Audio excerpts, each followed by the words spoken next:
What's going on?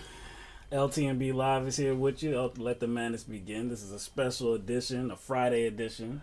Probably the first time I think we've ever done a show on Friday. True that. So, So, we don't think the crowd is going to be as large. Yeah, you know probably not. Probably not. Even though we did, let people know last night that we would be doing this tonight. The reason being because, the weekend is coming. Next week will be here. The last debate happened just last night. We can't wait days. You can't wait 5 days. No, we can't do that. To kind of respond to it. It just wouldn't be exactly responsible. It'd be really old news. Irresponsible and old news. Yeah, you have to address these things, when they're fresh. They're fresh. So we got some people in here. So we do. What's going on, everybody? Maddie, Cynthia. Yeah, I'm okay. This gig. Yeah. I'm good. Why would you ask that? It's just general. You just ask how I'm doing. I'm all right. Yeah, I'm good.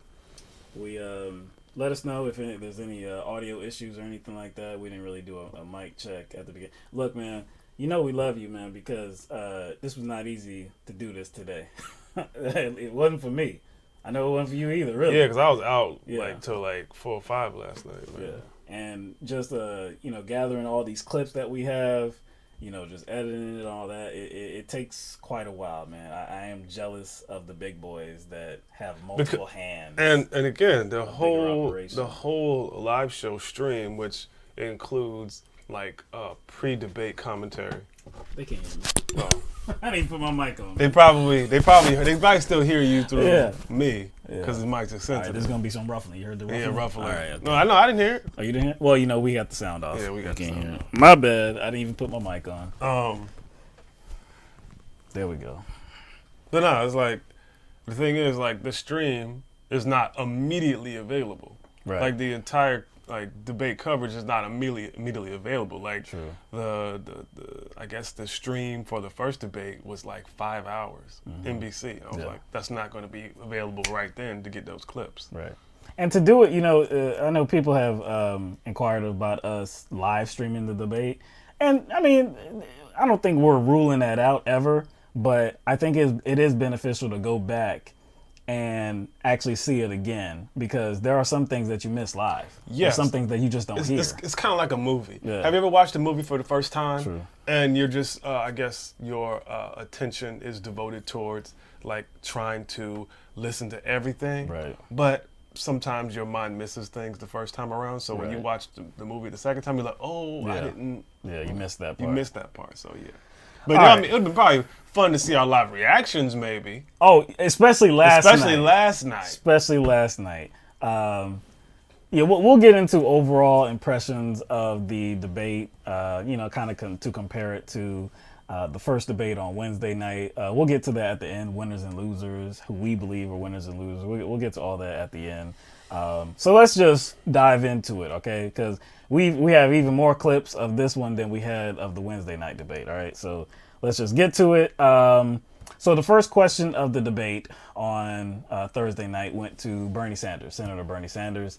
And this question was about healthcare in the country and about his proposed Medicare for all legislation. So let's just dive into it and get to that question, and then we'll come back and address it.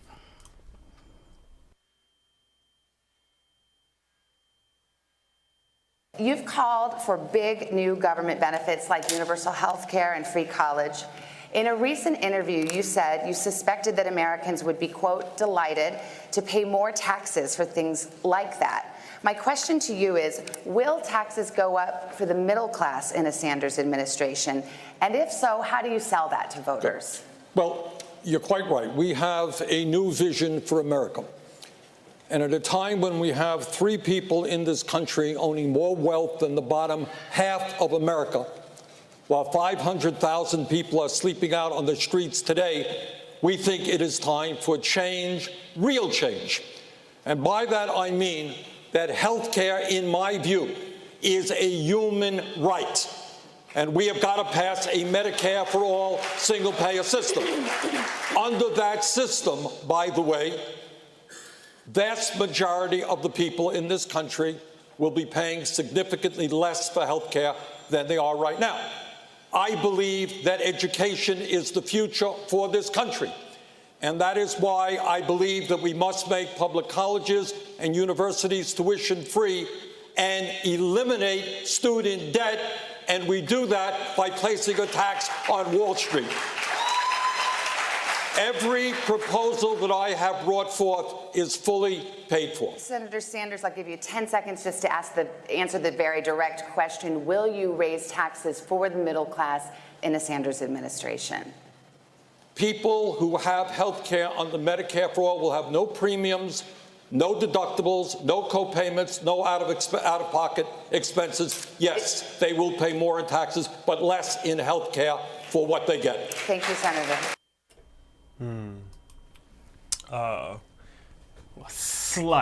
I would say a slight redemption at the end, but to the people Bernie Sanders is trying to sell himself to, I don't think that's going to come off well because he waited so long to answer that question. It makes it look like he had something to hide. Now, I don't like how the question was introduced. Really big government.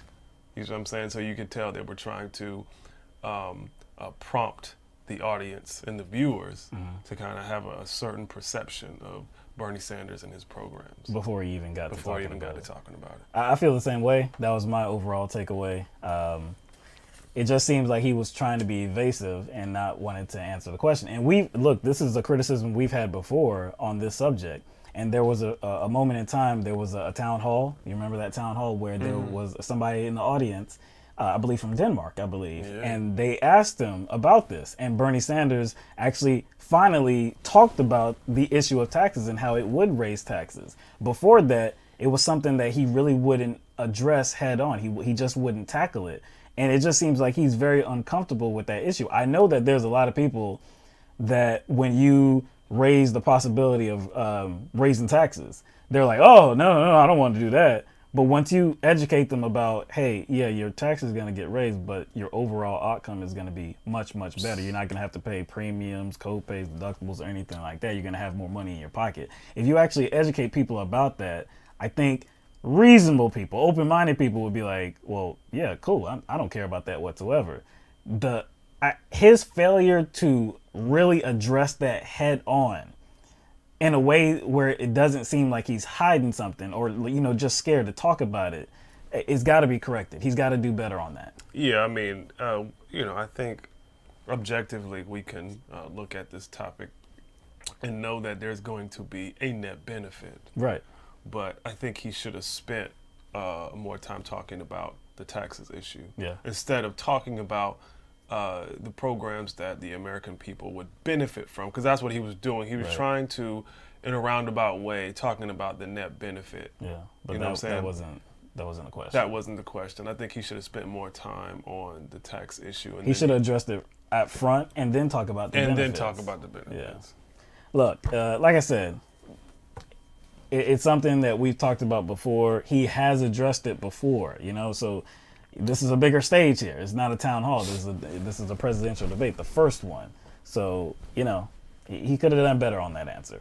All right, so let's go to Joe Biden. So let's see. Joe Biden, we covered it a few days ago, last week maybe, how in a recent fundraising appearance that he had in New York City, he talked about wealthy people. He talked about how their circumstances were not going to change. So that was addressed here at the debate on Thursday night. Vice President Biden, Senator Sanders, as you know, has been calling for a revolution. Recently, in remarks to a group of wealthy donors, as you were speaking about the problem of income inequality in this country, you said, we shouldn't, quote, demonize the rich. You said, nobody has to be punished. No one's standard of living would change. Nothing would fundamentally change. What did you mean by that? What I meant by that is, look, Donald Trump thinks Wall Street built America. Ordinary middle-class Americans build America. My dad used to have an expression. He said, Joe, a job is about a lot more than a paycheck. It's about your dignity. It's about respect. It's being able to look your kid in the eye and say everything's going to be okay. Too many people who are in the middle class and poor have had the bottom fall out under this proposal. What I'm saying is that we've got to be straightforward. We have to make sure we understand that to return dignity to the middle class, they have to have insurance that is covered and they can afford it. They have to make sure that we're in a situation where there's continuing education and they're able to pay for it. And they have to make sure that they're able to breathe air that is clean and they have water that they can drink. Look, Donald Trump has put us in a horrible situation. We do have enormous income inequality. And the one thing I agree on is we can make massive cuts in the $1.6 trillion in tax loopholes out there. And I would be going about eliminating Donald Trump's tax cuts for the wealthy. Vice President Biden, thank you. I don't like that answer whatsoever. Because it wasn't an answer. No, because he really didn't answer the question whatsoever. The question was about how he just recently stated that essentially that the lifestyles of the rich, the wealthy, their lifestyles wouldn't change. Don't demonize the rich. Basically, you're not the bad guys. Nothing would fundamentally change. That's what he said. And so when asked about this at the debate now, he goes into, we have to return dignity to the middle class. We have to do all of these things for the middle class. That had nothing to do with the question. She was asking you, like, why you went in front of a crowd, an audience of really wealthy people, mostly donors, or potential donors, and made them feel good about themselves. Right. Because again, we can't take those comments he made in front of that type of audience out of context, especially dealing with what kind of, narrative is taking place during this presidential election, especially with Bernie being involved, where socialism is a big topic, the wealth gap is a big topic. So it's like, we know that there's a reason behind why he put forth the effort to go in front of an audience like that. And he didn't address that in that question. I'm kind of mad also that it was obvious that he didn't answer it and there was no follow-up. Hey, quick 10 seconds because you didn't answer that question. That's true. Now, again, he talked about these things that needs to be done for poor people, or for people in the middle class. But how are you going to actually get those things done if the situations of the wealthy remain the same? How does that happen? Because as the wealthy have made an ascent, the middle class and poor people have fallen. So how do you address the concerns of these people on the bottom without addressing what happened up here? He's trying to, I guess, what's that phrase? Have his cake and eat it too? Yeah, that's what he's trying to do. He's trying to go to wealthy people and say, nothing about your life is going to change under me. But then he goes to kind of pandering to the middle class and the poor and saying, hey, but I can make these people's lives change. Yeah. I'm going to be a champion for both. I'm going to be a champion for both. I can pander to the wealthy class. I can pander to them. Hey, but I'm still going to make the lives better of those who are underprivileged and not wealthy, poor. When it's all said and done, who do you think? Because there's going to have to be a time where he makes a choice. Who's he going to advocate for? I think he already made that choice. Who do you think? Who do you think he's going to advocate for? The people that are donating to his campaign, the ones where he said they were going to be very important to him, or the people at the bottom that consistently keep getting screwed? Yeah. Okay. All right. So let's go to the next clip. This is about Kamala Harris. Kamala Harris received the question about how to pay for all of these very ambitious programs. There's a lot of talk in this primary about new government benefits, such as student loan cancellation, free college, health care, and more. Do you think that Democrats have a responsibility to explain how they will pay for every proposal they make along those lines? Well, let me tell you something. I hear that question, but where was that question when the Republicans and Donald Trump passed a tax bill that benefits the top 1% and the biggest corporations in this country? contributing at least $1 trillion to the debt of America, which middle-class families will pay for one way or another. Working families need support and need to be lifted up, and frankly, this economy is not working for working people. For too long, the rules have been written in the favor of the people who have the most and not in favor of the people who work the most, which is why I am proposing that we change the tax code. So for every family that is making less than $100,000 a year, they will receive a tax credit that they can collect up to $500 a month, which will make all the difference between those families being able to get through the end of the month with dignity and with support or not. And on day one, I will repeal that tax bill that benefits the top 1% and the biggest corporations of America. Yo, this is the third straight clip. This is the third straight clip, man. And each candidate that received a question did not directly answer the question that they were asked. That's true.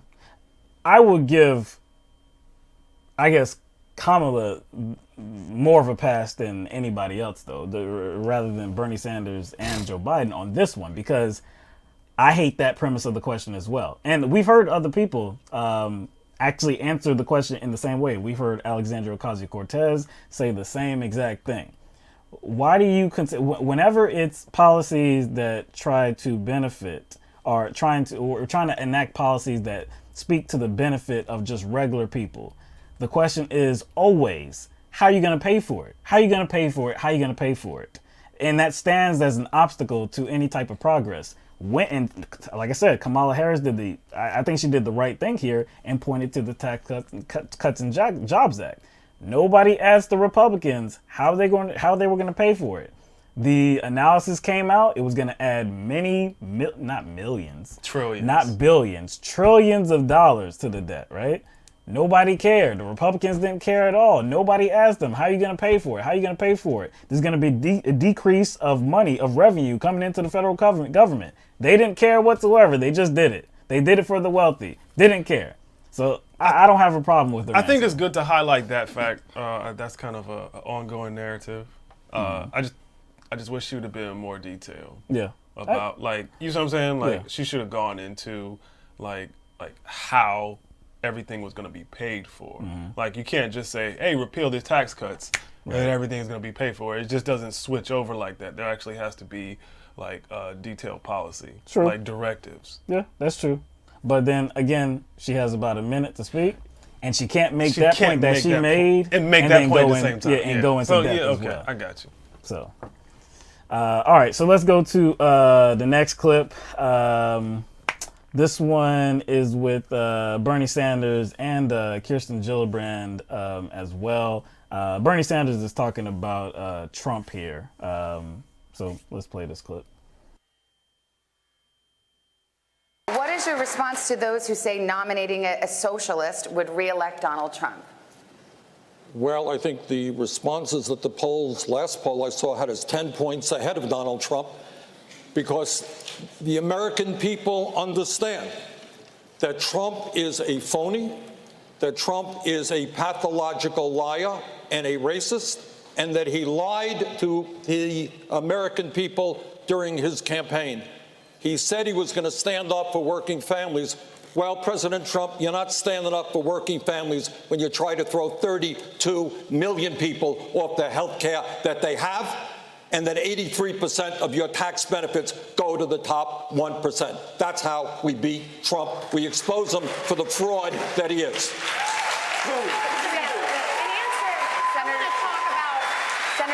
I disagree with both their perspectives. The debate we're having in our party right now is confusing, because the truth is there's a big difference between capitalism on the one hand and greed on the other. And so all the things that we're trying to change is when companies care more about profits when they do about people. So if you're talking about ending gun violence, it's the greed of the NRA and the gun manufacturers that make any progress impossible. It's the greed of the insurance companies and the drug companies when we want to try to get health care as a right and not a privilege. So there need not be disagreement in the party, because in truth, we want healthy capitalism. Thank you. We don't want corrupted capitalism. Thank you. I want to be fair to all the candidates. Thank you. Senator.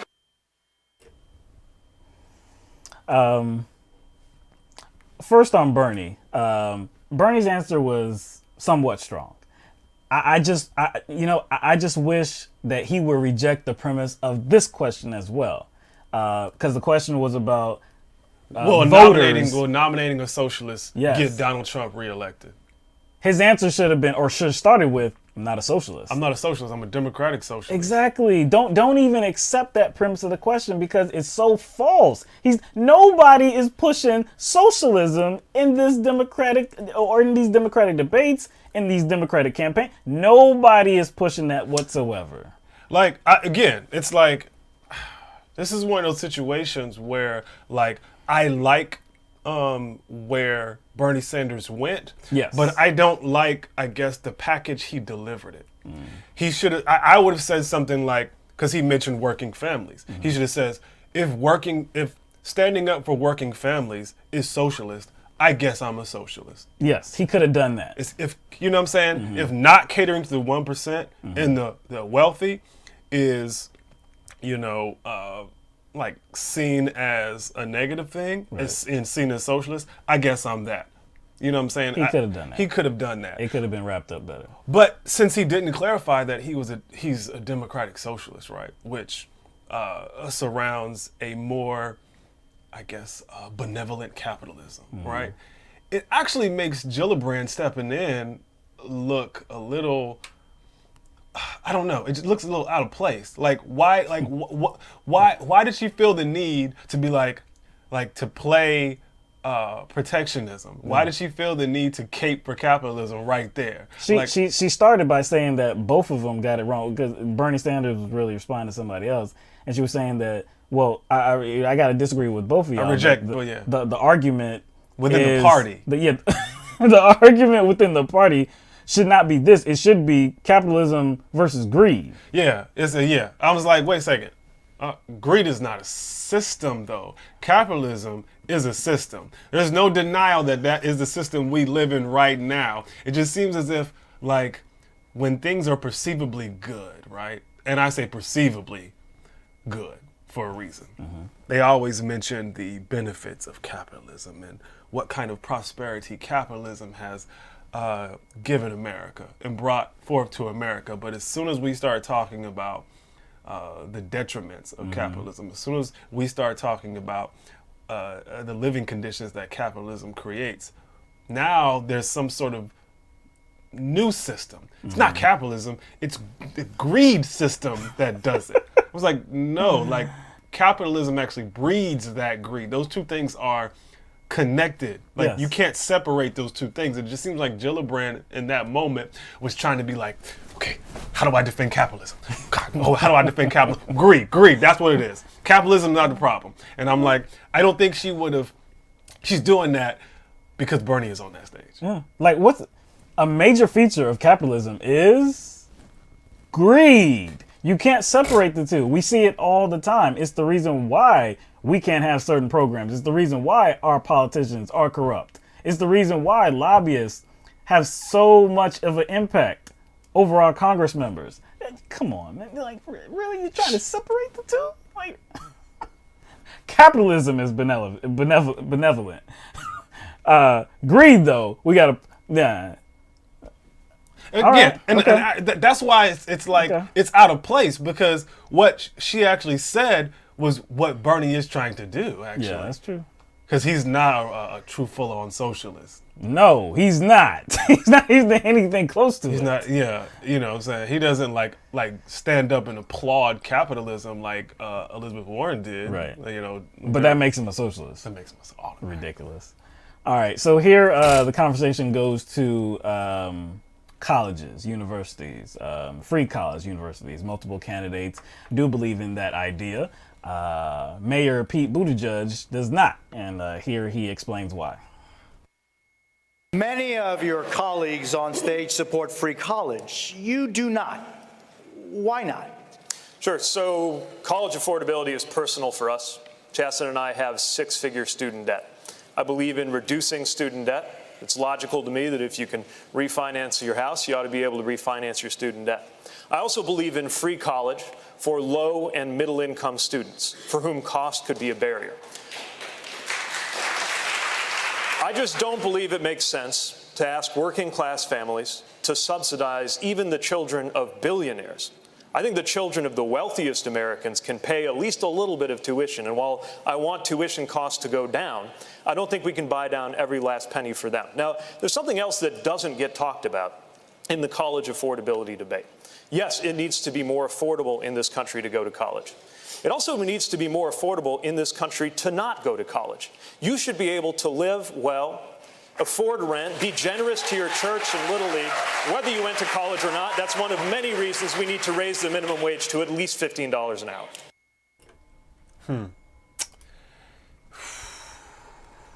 He made a few good points. He made a few good points, and I will say, Buttigieg, along with some other politicians, are very good at kind of like maybe redirecting. You know what I'm saying? When they're asked a question they know is going to be answered in an unpopular way. Yeah. First of all, I think his whole refinancing thing is kind of weak. I do. He briefly touched on a false premise. He didn't stay on it, but he briefly kind of inserted that into his answer, and that had to do with poor people subsidizing rich people's education.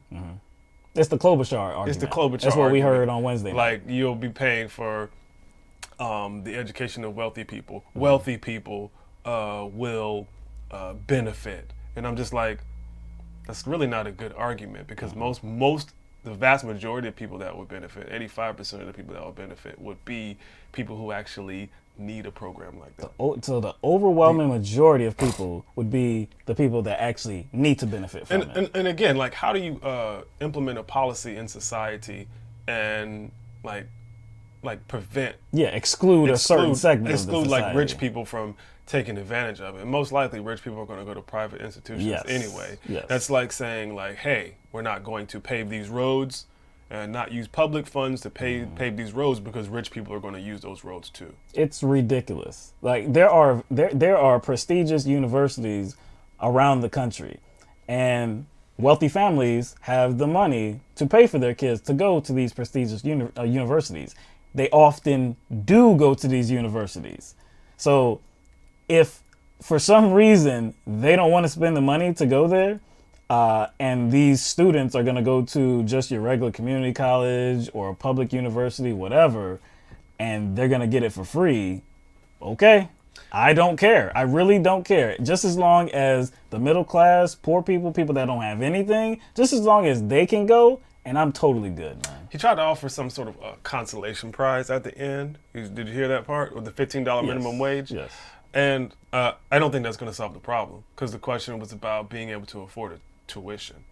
I think that's another subject which is relevant, but if it's pertaining to people being able to pay for college, I don't think a $15 minimum wage is going to get us closer to that reality. It's going to benefit us in some way, but as far as like these high tuition costs, I'm not sure if we can cut into that by, having a $15 minimum wage. We would have to have a wage that's actually comparable to inflation, comparable to like standard of living as well. And $15 is not there. No, it's not. No, we've talked about that before. If the minimum wage actually if it actually kept pace with inflation, productivity, it'd be much higher than 15. It'd be over $20 an hour, $25 an hour even. If he said that, I'd be like, okay then. Good idea. All right, so next clip we're gonna go to. Let's see. Well, in between this, Eric Swalwell, he had, kind of good answer on, I guess, the, college and the economy. Andrew Yang talked about basic income.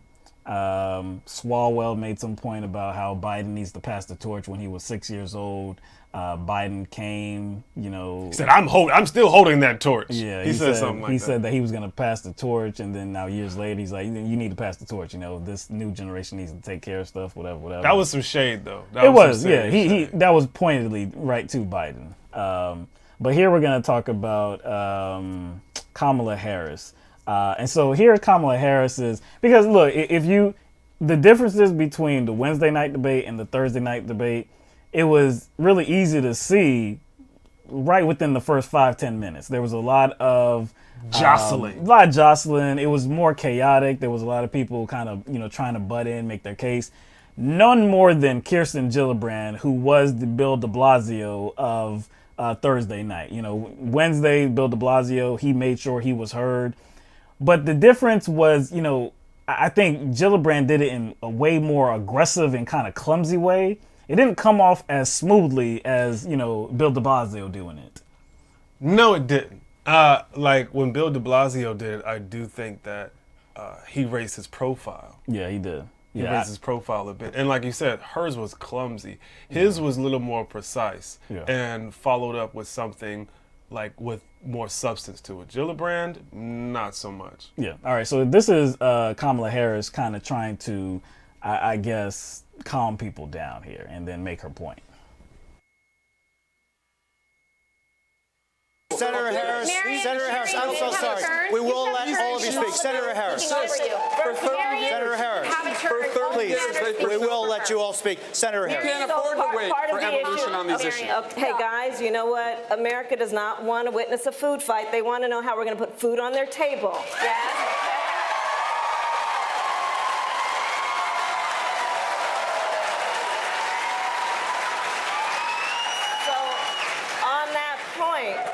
Part of the issue that is at play in America today, and we've all been traveling around the country, I certainly have, I'm meeting people who are working 2 and 3 jobs. This president walks around talking about and flouting his great economy, right? My great economy, my great economy. You ask him, well, how are you measuring this greatness of this economy of yours? And he talks about the stock market.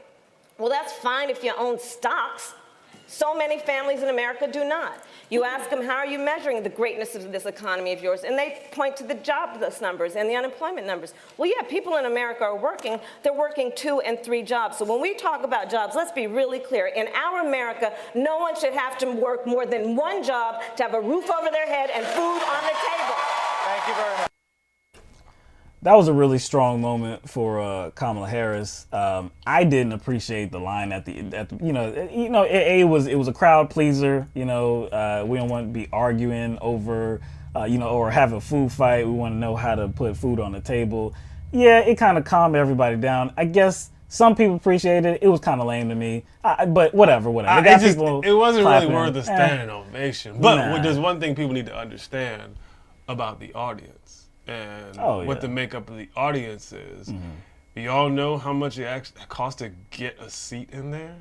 Up to like $4,000. I've heard $2,500 for different numbers. But in order to get a seat in there, you gotta have some coins. You gotta have some coins. You gotta have a discretionary budget. Yeah, a big discretionary budget. But her larger point, though, I did like her larger point. That's why I believe that this was a strong moment for her to talk about the fraudulent analysis of this economy being strong based on what the stock market is doing. Most people in the United States of America do not own stock. Mm-hmm. Most people do not look at the stock market. Most people can't tell you a damn thing about the stock market. So how good it is performing, the NYSE, the Dow Jones, it doesn't reflect at all in regular people's lives. So that was a strong point that she made. And you know what? Like, I don't even like the concept in general. I don't even like the conversation because usually the rebuttal is, well, more people should get involved in investing in the stock market.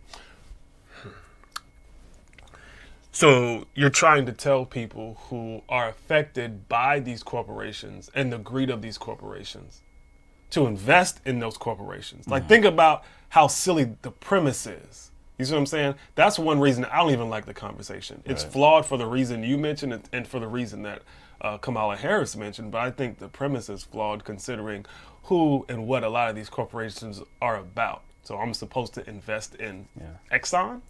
Am I supposed to invest in Exxon? And private prisons? I mean, like... But I'm supposed to invest in these companies with no money, too.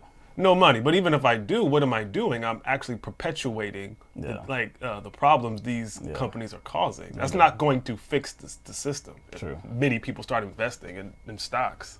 Shout out to Kirsten Gillibrand in that clip, though, because it wasn't really about her butting in, because she wasn't... Well, I guess it was her butting in, but it wasn't for herself. She was trying to advocate for Marianne Williamson, who at this point had not even spoken. So we're at about 20, 25 minutes into the debate.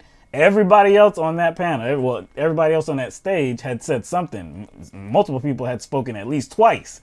Marianne Williamson did not even field a question, did not get a chance to say anything yet. So she was trying to get the moderators to let her speak. So I thought that was, you could say noble, whatever.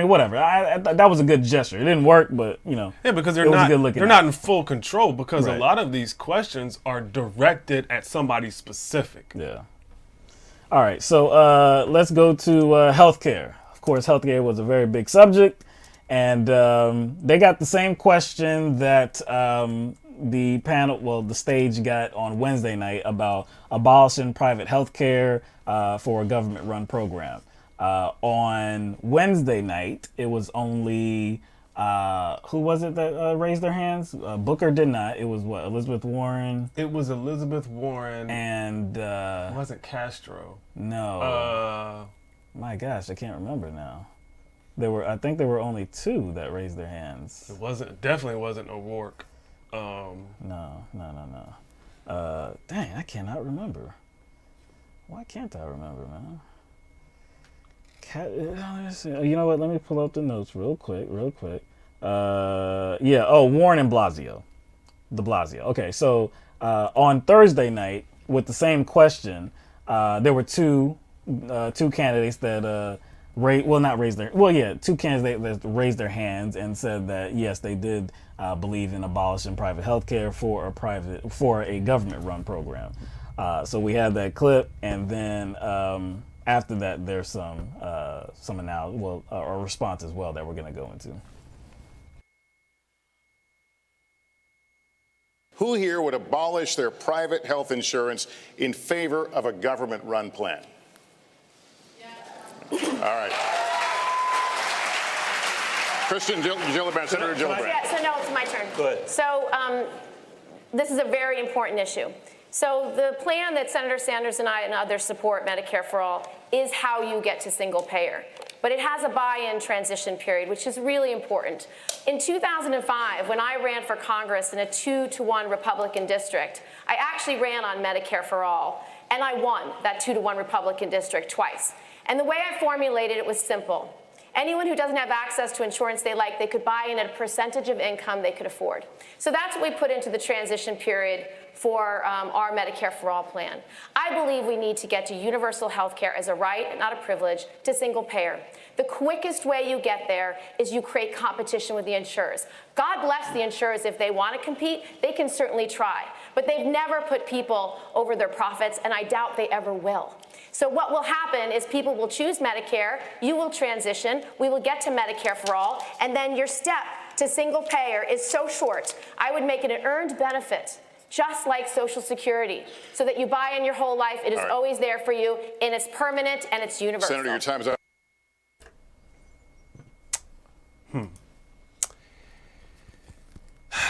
At first, I was wondering why Marianne Williamson didn't raise her hand. And then her answer kind of revealed that to me, because she started talking about the precursor to this conversation. Not necessarily how we're going to pay for it, but why we're here in the first place. Yeah, so as I was watching, I was like, why didn't she raise her hand? You had that same reaction. And then I figured out why she didn't raise her hand. It's not that she does not support a single payer or Medicare for All system. It's just that she wanted to deal with it in a different way. I'm not really impressed with Gillibrand's answer. She said Medicare for All. She's kind of like, it was redundant to me. She says, she said something about Medicare for All, like her, I guess, her perspective is that that's the way we get to. Like, I don't. Yeah, she wants to support the public option in the ACA. She wants to create competition. She said that's the best way to get to Medicare for All. She doesn't believe that it will actually create competition, and because she says that she doesn't believe that the private insurers will, actually try to act in their the consumer's best interest. Match. Right. I guess match the benefits. Right. So consumers will choose to go to Medicare because they're getting a better price from the government-run healthcare plan. And then that would be the pathway to Medicare for All. It's like a single payer. I don't believe that's the case. for, I guess, maybe a few different reasons. One, I guess I have a few things to say about it. If you're telling me that the pathway to Medicare for all is the public option in the way that, like, it's like, okay, so in a span of 3 years, we're going to have Medicare for all. If you're going to put in place the public option until then, like I'm talking about a firm date of, okay, it then transitions into Medicare for all. What you're saying is it's like, hey, this is the date we will go to Medicare for all. Yes, not some like, okay, that's the best pathway. But and then in between, we'll have a public option. Yes. But at this date, it's going to be gone. If you say that, I think I'm good. I think I'm good if you say that. Now, it can't be 10 years down the road. But if there's a certain date, it becomes Medicare for all here, I think I'm good. The whole thing about it, though, is that she's not talking about there's a certain date that is just going to become that. She just thinks that because you're creating competition, people are going to choose Medicare and then, choose the government plan. And then I guess people are going to see that there's no reason to have these private insurers anymore. And so everybody will agree to have Medicare for all.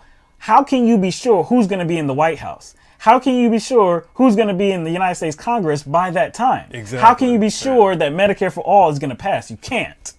And like, how can she be sure that insurance companies won't establish some sort of severance penalty as well? Because I know if I was an insurance company executive and I was kind of in a draconian mindset, which most of them are, most of these CEOs are, I would issue some sort of severance penalty. If you want to get out of your plan, you have to pay some sort of, penalty. Where's the guarantee that these insurance companies won't try something? Right. You know what I'm saying? To keep people on their plans. There's nothing. There's nothing. And we know they're going to fight tooth and nail to do that. Of course they will. And they got the money to do it. They got the money to do it. Like, so it's like Gillibrand is trusting these corporations to a sense to act in good faith. All right, so here is former Vice President Joe Biden on his view about what to do with healthcare. The fact of the matter is that the quickest, fastest way to do it is build on Obamacare, to build on what we did.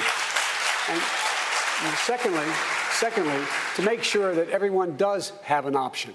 Everyone, whether they have private insurance, employer insurance, or no insurance, they, in fact, could buy in the exchange to a Medicare-like plan. And the way to do that, we can do it quickly. Look, urgency matters.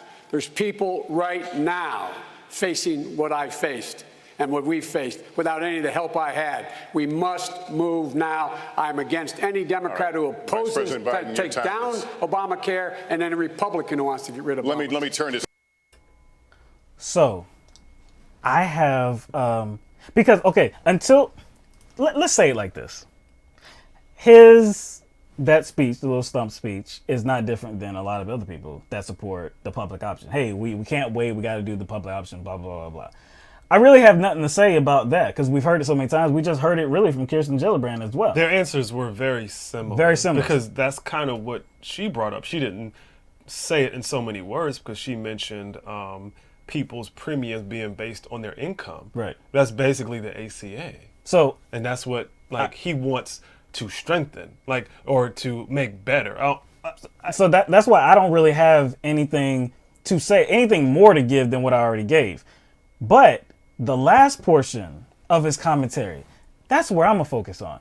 He said that he opposes any Democrat who wants to weaken the ACA, any Republican who wants to weaken the ACA or get rid of it. So what is he suggesting? No. Last year, before November, the midterms. Where was Joe Biden? Yeah, where was Joe Biden? That's right. He said, any Democrat, any Republican that wants to weaken or get rid of the ACA, he opposes them. Weeks before, a few weeks before the 2018 midterms, Joe Biden inserted himself into a certain campaign in Michigan, a re-election bid for a certain representative, Republican representative, Fred Upton, Fred Upton, the far-right Fred Upton, who has always opposed the ACA and has voted many times to get rid of it. Not to go off subject, but what else does Fred Upton oppose? Everything. Everything. He's, pro-birth. Climate change denier? Yes.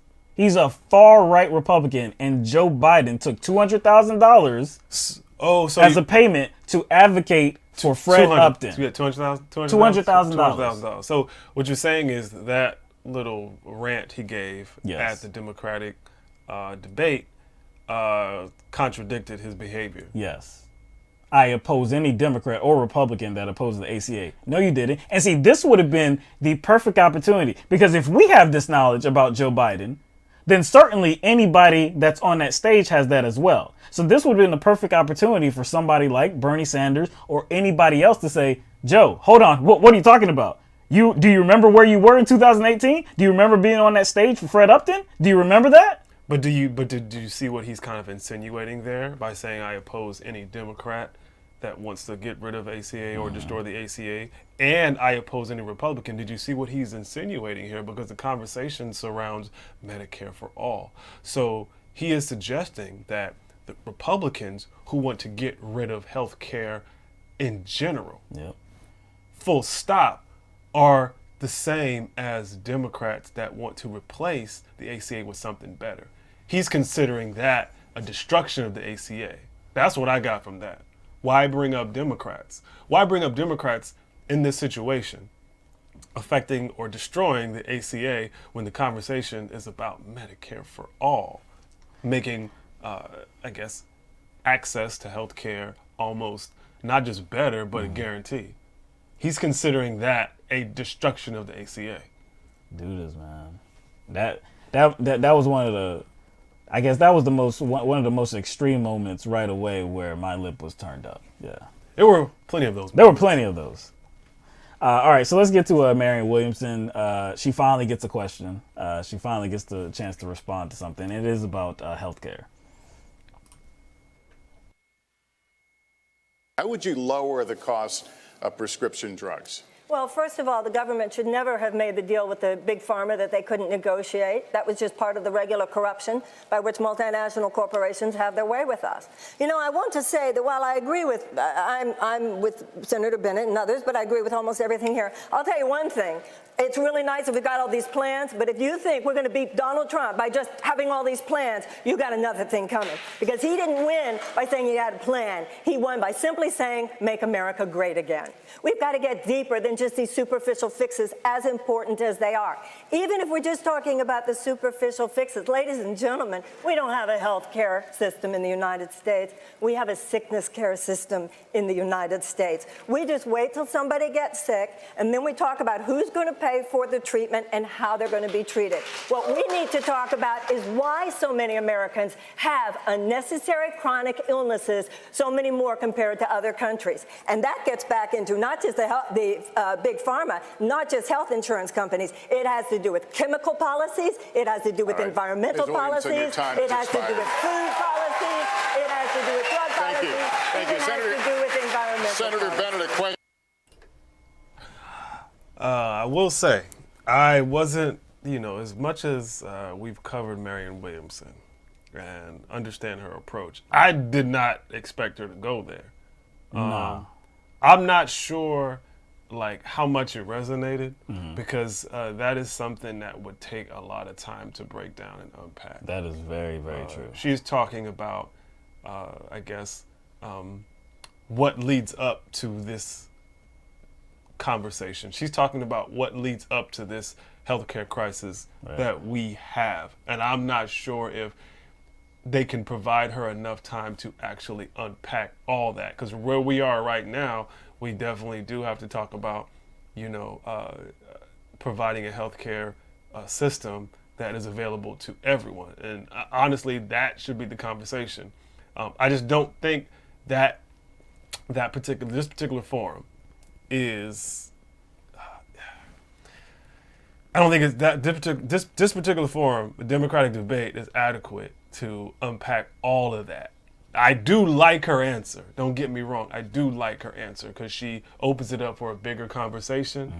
but I think she needs to kind of like dial that back and insert herself into the conversation that exists now. But see, the only way the conversation advances to something like that, and we talked about we talked this many times before. Bernie Sanders said many things in 2016 that weren't really part of the national discourse in 2008, 2012. You know, he brought things to the table that really people weren't talking about. So I don't have a problem with her bringing it up. Again, it is, you know, she has a limited amount of time. I thought that she did a fine job in actually introducing like her ideas and expanding that conversation to like how are these policies made, and we have to look at the food policy, chemical policy, environmental policy. Exactly. So I love that she took the conversation there. It's just that we do need more time in discussing that. She needs a lot more time to go in depth about it, but I like that she brought it up because other candidates definitely weren't going to do that. I thought she was going to like mention the economy as well. That ties into that, like didn't how people didn't have enough time because they were cutting her off. Right. Like people do work more than they did 40 years ago. Right. The kind of work people do does contribute to their health condition, the areas in which they live, environmental policies, contaminated air, contaminated water. So perhaps maybe our health care cost and our burden will go down if we do take care of those issues. Right. That's the reason why it's good for her to bring that up. Right. Breaking it down and unpacking it, that's another thing. I think Marianne Williamson knows she's not going to win. I think she knows that. So in that case, it makes sense for her to bring that up, just to kind of put that out advance the conversation. Advance the conversation. Yeah. All right, so let's go to Michael Bennett. Okay, so yeah, this is staying on the subject of healthcare. Michael Bennett, I guess, shares his ideas on healthcare. I don't believe he is. He's not really supportive of single payer, and he kind of explains why. And then Bernie responds to Michael Bennett. So here we go. You want to keep the system that we have in place with Obamacare and build on it. You mentioned that a moment ago. Is that enough to get us to universal coverage? I believe that will get us the quickest way there. And I thought the Vice President was very moving about this, and Mayor Pete as well. I had prostate cancer recently, as you may know, and it's why I was a little late getting in the race. The same week, my kid had her appendectomy out. And I feel very strongly that families ought to be able to have this choice. I think that's what the American people want. I believe it will get us there quickly. There are millions of people in America that do not have health insurance today because they can't. They're too wealthy. They make too much money to be on Medicaid. They can't afford health insurance. When Senator Sanders says that Canada is single payer, there are 35 million people in Canada. There are 330 million people in the United States, easily the number of people on a public option. It could easily be 35 million. And for them, it would be Medicare for all, as Mayor Buttigieg says. But for others that want to keep it, they should be able to keep it. And I think that will be the fastest way to get where we need to go. Also, I will say, Bernie is a very honest person. He has said over and over again, unlike others that have supported this legislation, over and over again, that this will make illegal all insurance except cosmetic, except insurance for, I guess that's for plastic surgery. Everything else is banned under the Medicare for All proposal that he has I'd let you go a little longer there, but obviously, Senator Sanders, you get a response. Senator Sanders, you just very briefly. You know, Mike, Medicare is the most popular health insurance program in the country. People don't like their private insurance companies. They like their doctors and hospitals. Under our plan, people go to any doctor they want, any hospital they want. We will substantially lower the cost of health care in this country because we'll stop the greed of the insurance companies and the drug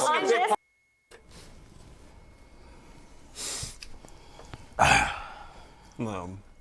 Take a deep breath, okay? Take a deep breath. Because as we were watching this last night, yes, your boy went off. Like he went off. So we knew we were doing the show today. Oh yeah. And I was like, there are going to be moments where we have to like refrain from our typical animation. Yeah, acting out. Because during the show, I know he doppled over, and you'll see it a couple times. I got up out of my seat and just walked around when we heard some stuff. So I'll let you take this one, because I think what he said, what Bernie said, as a follow-up, kind of triggers you as well. It does trigger me. The only thing I really needed him to do was like smash every podium while he was saying it, because I hate hearing what Senator Bennett had to say.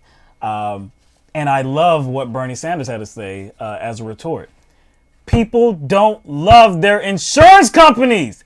Nobody loves their insurance companies. Nobody wants to see Blue Cross Blue Shield thrive. Aetna, United Healthcare, they don't care about these companies. Like Bernie Sanders says, they care about their doctors, their practitioners. They care about the money that they're paying and what they're getting for that money. That's what they care about. They could give a damn about these private healthcare insurers. Why would they care about them? It makes no sense in the world. Senator Bennett is talking about, hey, we have way millions more people than Canada. So, I guess because we have so many more people, Medicare for all, single payer, can't work because there hasn't been a model. Why don't we try it and see it? Because the other countries that have tried it, they haven't gone back from it, have they? Now, again, that is such a bunk. Yes. That's such a bunk talking point. When you, I guess, insert some other country's population. Yeah. When a higher population just means a bigger pool. Yep. That's all it means, a bigger pool. And when I'm talking about a pool, I'm talking about money. Yep.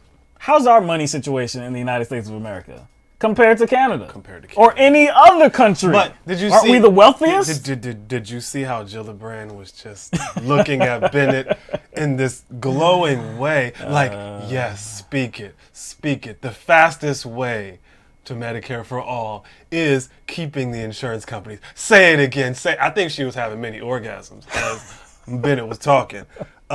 Because I swear, the next time I hear somebody say the fastest way, without giving a particular date, I'm like, y'all full of shit. Exactly. I'm not saying simply because that is the typical talking point that it's bullshit, but too many of these centrists are using that same talking point, the fastest way. And I'm just thinking, man, y'all are full of it. And how is it the fastest way when you, like you said, they don't have a date? Bernie Sanders is actually trying to implement it as soon as possible, actually trying to implement single payer.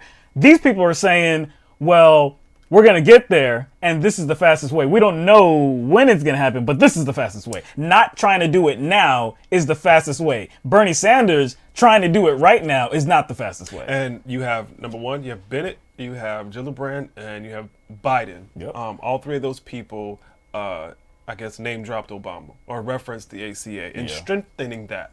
But one thing the ACA does not prevent is premiums from going up. Not at all. That is the problem. So it doesn't make a difference whether you strengthen it or not, because premiums still go up. They have to address that. All right. So I think, that's all we had on the healthcare.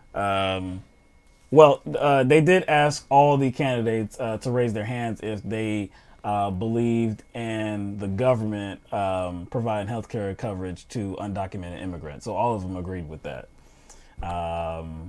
So then the conversation went towards immigration after that. Senator Harris, Kamala Harris, talked about reinstating DACA on the first day. Which, on the first day. I'm sure it would be a priority. It would be a priority, and it'd be soon, but the first day. Why you got to say that? Stop it. Why you got to say that? Talked about releasing kids from cages, get rid of the private detention centers. She was pretty strong on it. Hickenlooper was also pretty strong on it. We're going to get to an answer from Marianne Williamson on this issue. What Donald Trump has done to these children, and it's not just in Colorado, Governor, you're right, it is kidnapping, and it's extremely important for us to realize that. If you forcibly take a child from their parents' arms, you are kidnapping them. And if you take a lot of children and you put them in a detainment center, thus inflicting chronic trauma upon them. That's called child abuse. This is collective child abuse. And when this is crime, both of those things are a crime. And if your government does it, that doesn't make it less of a crime. These are state-sponsored crimes. Congressman. And what President Trump has done is not only attack these children, not only demonize these immigrants, he is attacking a basic principle of America's moral core. We open our hearts to the stranger. This is extremely important. And it's also important for all of us to remember, and I have great respect for everyone who is on this stage, but we're going to talk about what to do about health care. Well, where have you been, guys? Because if it's not just a matter of a plan, and I haven't heard anybody on this stage who has talked about American foreign policy in Latin America and how we might have, in the last few decades, contributed to something being more. Senator Gillibrand. She was telling the truth. She was telling the truth. I'm not sure if she, I guess, tuned in to the first debate where Booker stood out in regard to this subject, immigration, and nobody brought it up. Nope. Nobody brought up the foreign policy issue that contributes to this, this mass migration from these countries that are affected by the economic policies of the United States. Only Booker brought that up, and she was right. Nobody brought that up, on that stage, and I'm like, ooh. That was a phenomenal answer. Really, I don't have anything too much to add to it. I like that. She called it's kidnapping, no doubt. I like that she said it was a state-sponsored crime. Just because the federal government is doing it does not mean it's not a crime. I like their answer. Yeah, I don't have anything to add to it. Yeah, and I think the reason why it's become such a big issue now and the tensions on the border have increased is because of President Bush and President Obama.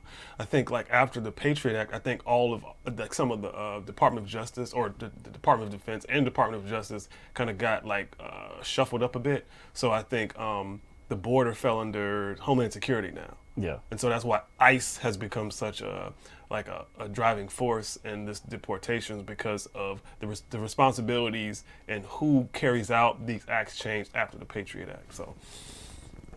All right. Gillibrand talked about Trump tearing away the moral fabric of who we are. I don't think that was just Trump. Talked about pathway to citizenship. It was a pretty strong answer. Here, Pete Buttigieg is talking about a Republican hypocrisy. The Republican Party likes to cloak itself in the language of religion.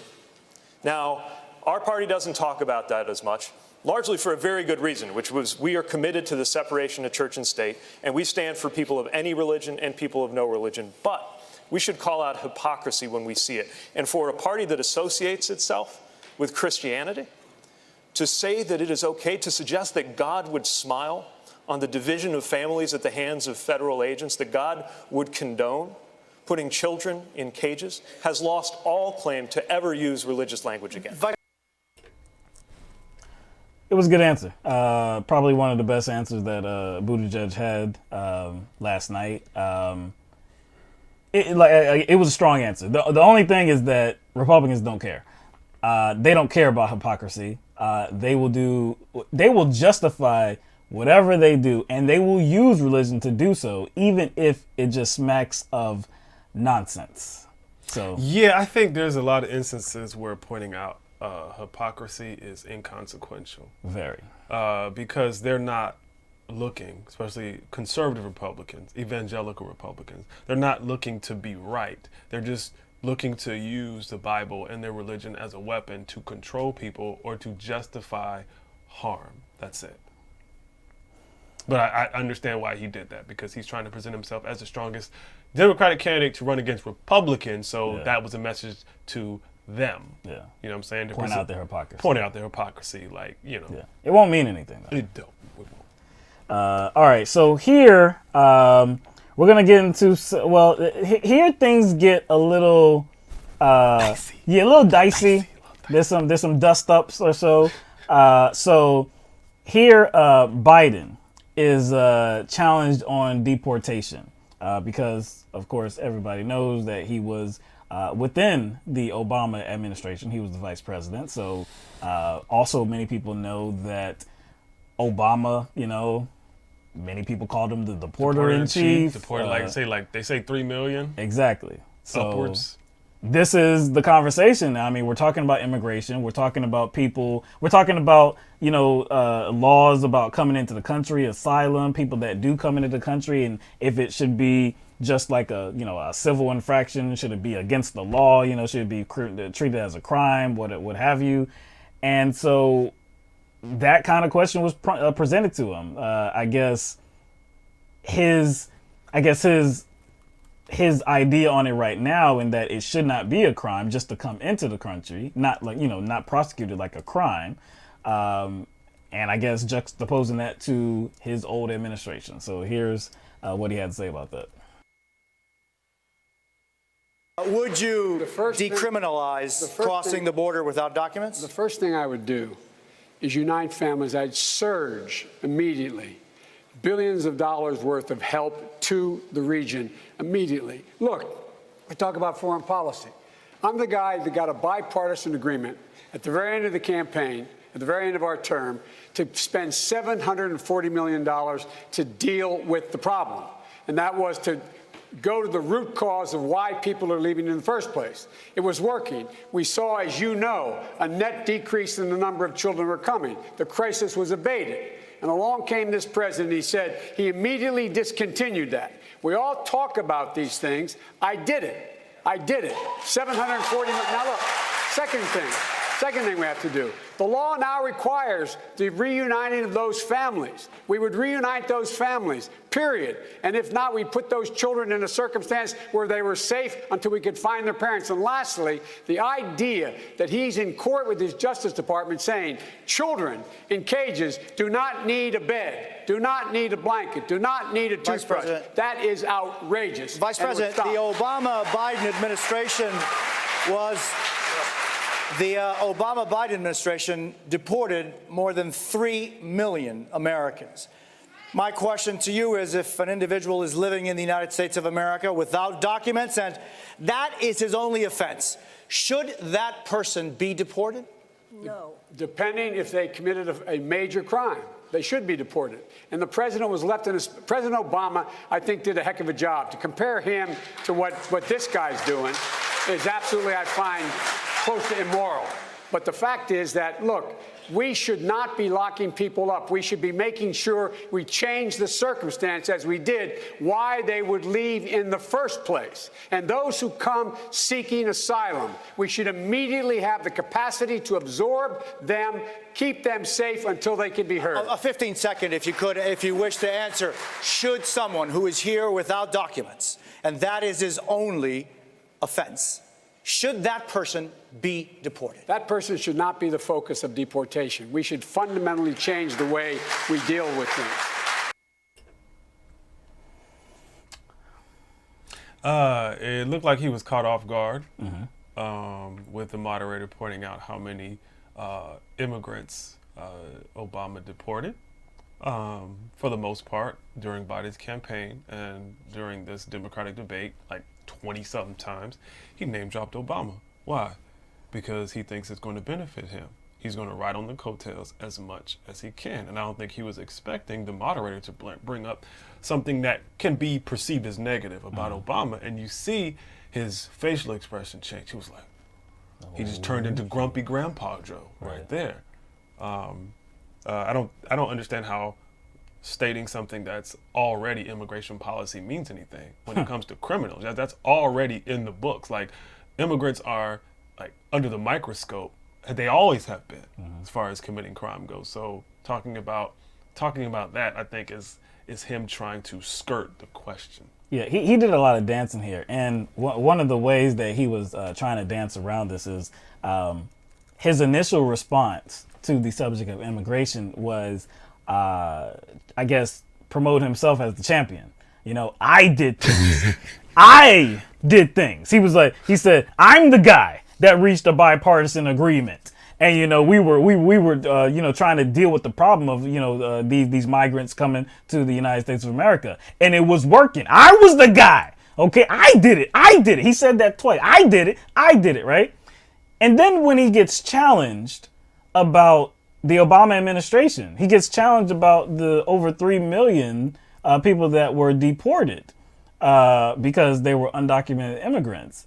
Then he goes to, well, Obama, Obama did some things. I mean, Obama did a good job, though. Obama did it. I thought you did all of this. I thought you were the champion. So I thought Obama was the president. Because I don't remember anybody ever saying, what do we call him? The deporter in chief, right? So I don't ever remember the deporter in chief, that label being attributed to Biden before. I didn't. Because again, when somebody's the president, that final decision is going to rest on that president. So I'm going to hold that president responsible. You never heard us talk about Biden when it came to the issue of deportation or immigration. We just never talked about him whatsoever. But now he's saying that he was the champion. But when it comes to criticism, it's Obama. And again, and he never answered the question, because the question wasn't whether they had committed crimes. Right. You know what I'm saying? Because that was his answer in regard to these 3 million, upwards of 3 million immigrants that Obama deported. Mm-hmm. The moderator asked the question about whether crossing the border should be a crime. Right. A particular type of crime. Right. Whether it be like a civil offense or a criminal offense, which it is a civil offense. Yep. That was the question. It was an easy question to answer. Well, good old Joe. Good old Joe, though. Good old Joe. So it doesn't stop there. It gets even worse for Joe. He's getting picked on, man. He's just getting picked on. And this time it was by Kamala Harris, Senator Kamala Harris. And she had some comments to share about the Obama administration and the subject of immigration. I will say, no, absolutely not. They should not be deported. And this was one of the very few issues with which I disagreed with the administration, with whom I otherwise had a great relationship and a great deal of respect. But on the secure communities issue, I was Attorney General of California. I led the second largest Department of Justice in the United States, second only to the United States Department of Justice, in a state of 40 million people. And on this issue, I disagreed with my president, because the policy was to allow deportation of people who, by ICE's own definition, were non-criminals. So as Attorney General and the Chief Law Officer of the state of California, I issued a directive to the sheriffs of my state that they did not have to comply with detainers, and instead should make decisions based on the best interest of public safety of their community. Because what I saw, and I was tracking it every day, I was tracking it and saw that parents, people who had not committed a crime, even by ICE's own definition, were being deported. But I have to add a point here. The problem with this kind of policy, and I know it as a prosecutor, Senator, I want a rape victim to be able to run in the middle of the street and wave down a police officer and report the crime against her. I want anybody who has been the victim of any real crime to be able to do that and not be afraid that if they do that, they will be deported, because the abuser will tell them it is they who is the criminal. It is wrong. It is wrong. Oh man, it's a shame. It's quite a shame. Joe Biden getting exploited like this. Kamala Harris profiteering off of his back like that. Y'all know how we feel about Kamala Harris. Yeah. But Joe Biden is making himself an easy target for, I think, everyone on that stage. But Kamala Harris tended to take advantage of that more than anyone else, and she made some good points in separating herself from the Obama administration in this, something that Joe cannot do, and it's impossible for him to do. And she especially when he's touting himself as like a decision maker. And as the moderator pointed out, hey, I need you to explain this decision the Obama administration made, an administration that you were a part of, and his answer wasn't good. Kamala Harris was like, gotcha. I can separate myself from you on this, and that's what she did. And I think she brought up another issue too, is not trying to create this fear amongst immigrants if they're undocumented of reporting crime. And I don't think that's an issue that needs to be kind of highlighted more, because at the end of the day, it's both dangerous for those immigrants and for us. Because if there's somebody in that community who is dangerous and is committing crime, and we're making it harder for an undocumented person or causing them a great amount of fear in reporting that crime, that person is still in that community and can affect other communities too. Right. So if your goal is to make communities safer, the goal shouldn't just be to go after the undocumented immigrant. You want to go after the one that is making that community less safe, not the one that's here without proper documentation. And just trying to live their life and make a better life for themselves. Kamala Harris, again, very, very strong response. And in the way that she went after, I mean, you can't even really say she went after Biden, because he kind of welcomed it. He was a part of that administration. He talks up himself when it comes to immigration. So it really wasn't an attack. It was really a response to what he had to say. So Kamala Harris, she just took the opportunity, and it just seemed throughout this whole night, and we're going to get to more as well, but she was capitalizing off of the failures and just the troubled past of one Joe Biden. And a lot of other people didn't do that. So look, she shined in that moment, and some others as well. All right. So the candidates talked about China. We have no clips from that conversation. No. Not to say that it's not an issue. Okay. Yes, it's an issue. But is it an issue that regular people really discuss? Like how China is getting away with, infringing on intellectual rights and how they're trying to expand, their economic,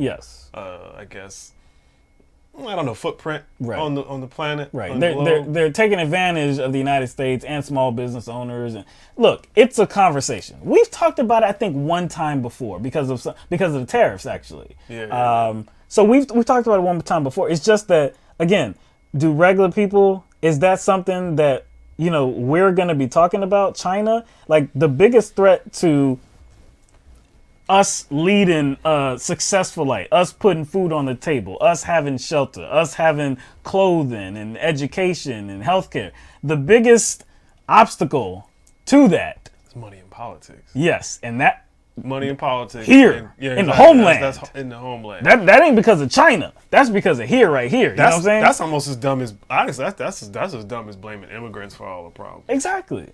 So, like I said, they said some things. We don't have any clips about that, though. And you know what else is so stupid about that? These are multinational companies, multinational corporations that have strongholds in the United States, South America, continent of Africa, and China. So you can't talk about China without talking about the corporations that are there that are taking advantage of us. Yeah.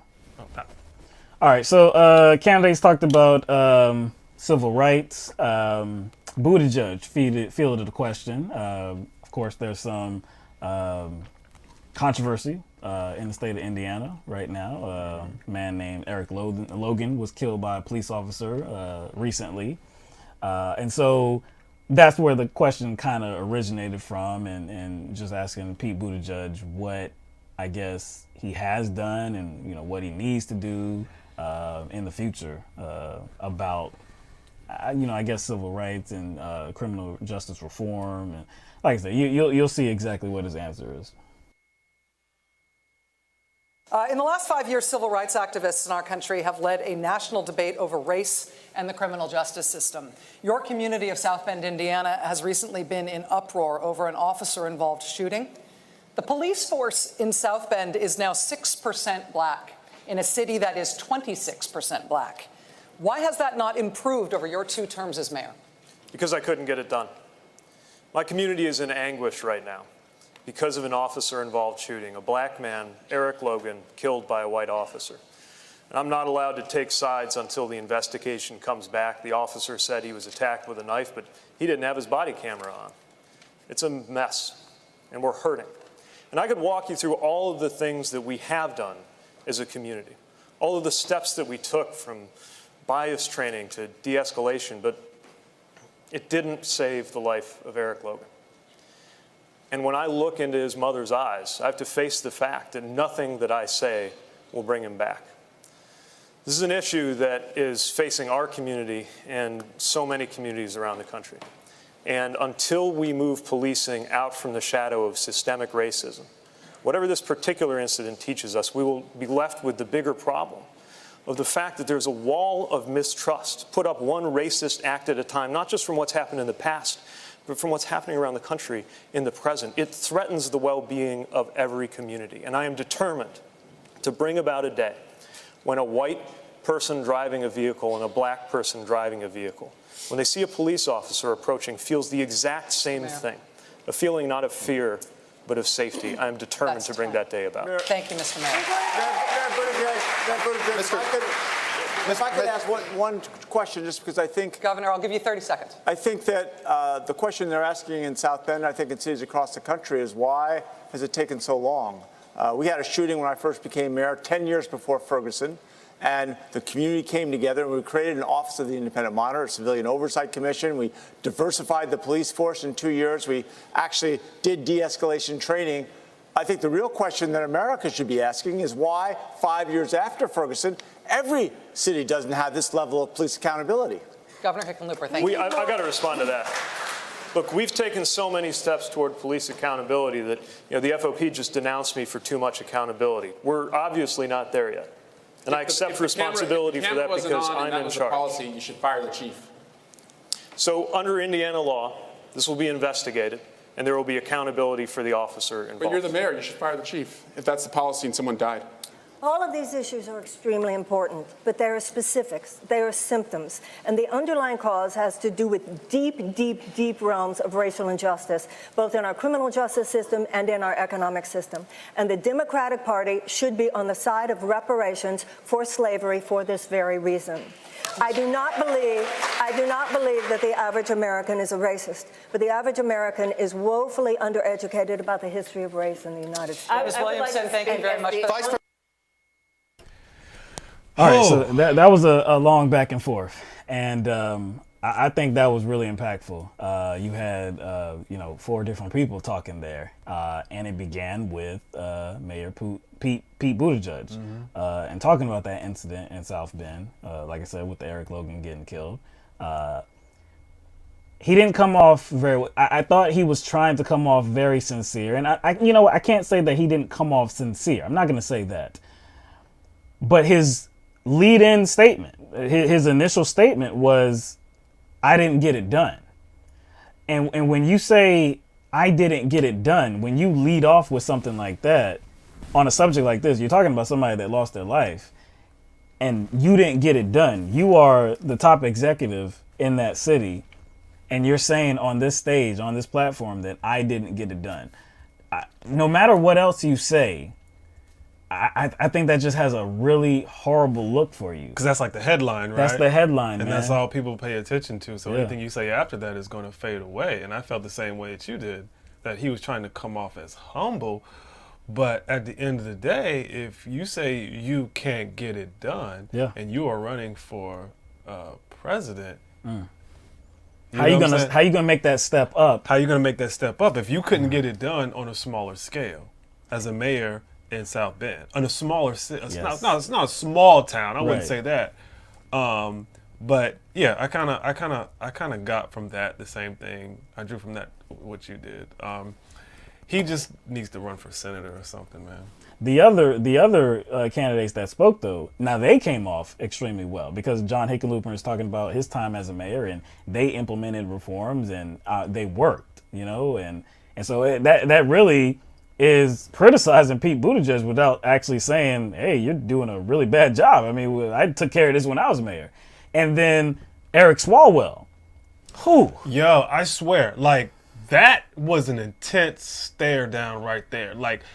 That could have broke out into a fist fight. Yes. That was the best that Swalwell looked that whole night. We're going to get to some of that too. But still, he said, look, if that was the policy, and this officer did not have his body camera on, then the police chief should be fired. Did you fire him? And Buttigieg, he looks like he doesn't know what to say. He's like, well, look, there's going to be an investigation. You should have fired the chief. Buttigieg doesn't look, he has no response. It was the weakest I've ever seen Buttigieg. And then, like, to kind of add to what Swalwell brought up, because he just pointed out someone being killed. Yeah. Me, I look at the fact that the body camera wasn't on. Yeah. You know what I'm saying? He didn't even bring that up. He just talked about the young man that got killed. He didn't bring up, like, the fact that the body camera was on and how that violated procedure. Right. So there doesn't need to be an investigation for that because that's already something that we know. And then Marianne Williamson, she chimed in and she did bring up the subject of reparations, though she did not really get to talk about it. Many times throughout this debate, they were trying to cut her off, not letting her actually speak. I thought that was very instrumental for her to bring that subject up and hopefully get other candidates talking about it, but that didn't happen. I think it acts as like a counter argument to the whole racial bias training. I think that's why she brought it up.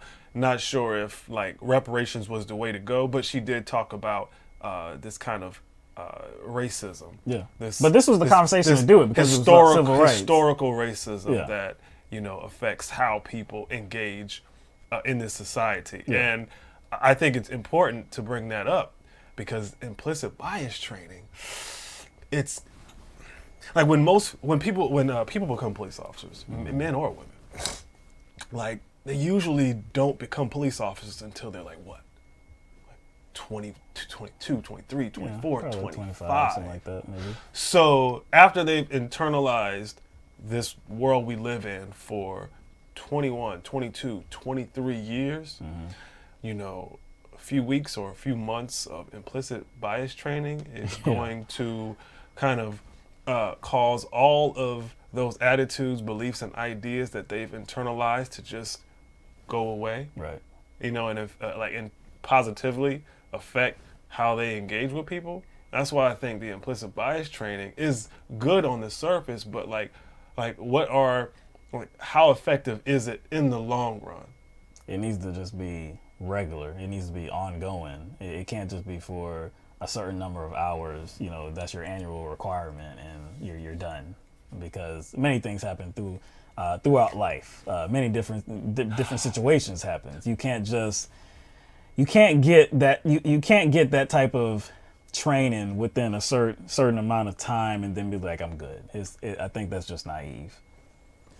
All right, so here we're gonna get to the biggest dust up of the night. This was the biggest dust up. All right, so this video is gonna be about this video is about 4.5 minutes long. Okay, you gotta be patient. You gotta be patient. We can't cut it. We can't cut it up. It is what it is. In this in this video, it's between Joe Biden and Kamala Harris, and I'm not sure I need to say anything else. Kamala Harris wanted to talk about race, and to precede this, she was like, well, look, I'm the only black person on stage. I'm talking about race.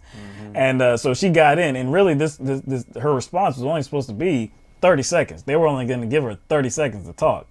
But then she took it to a place where she interjected her personal experience and how she felt about what Joe Biden had recently said, and him, hearkening back to an earlier time of civility and his experience with these two Democratic segregationist senators. And like I said, we had many things to say about that. But this is going to be Kamala Harris, I guess, explaining how she felt about it.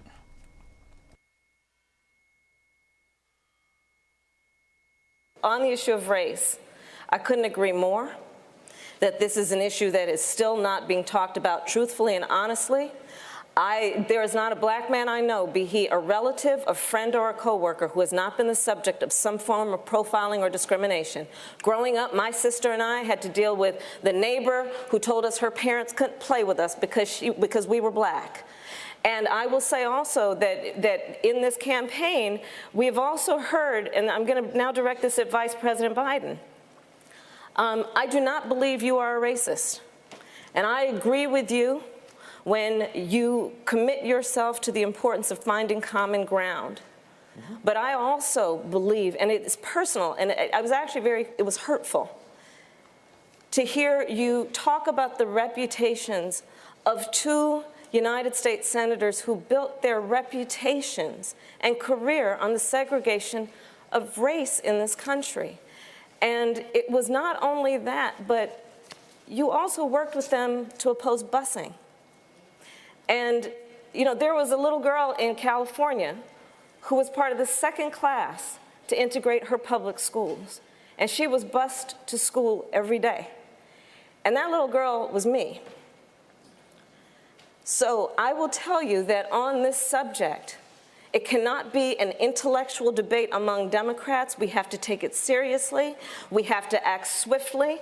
As Attorney General of California, I was very proud to put in place a requirement that all my special agents would wear body cameras and keep those cameras on. Senator Harris, thank you. Vice President Biden, you have been invoked. We are going to give you a chance to respond. Vice President Biden.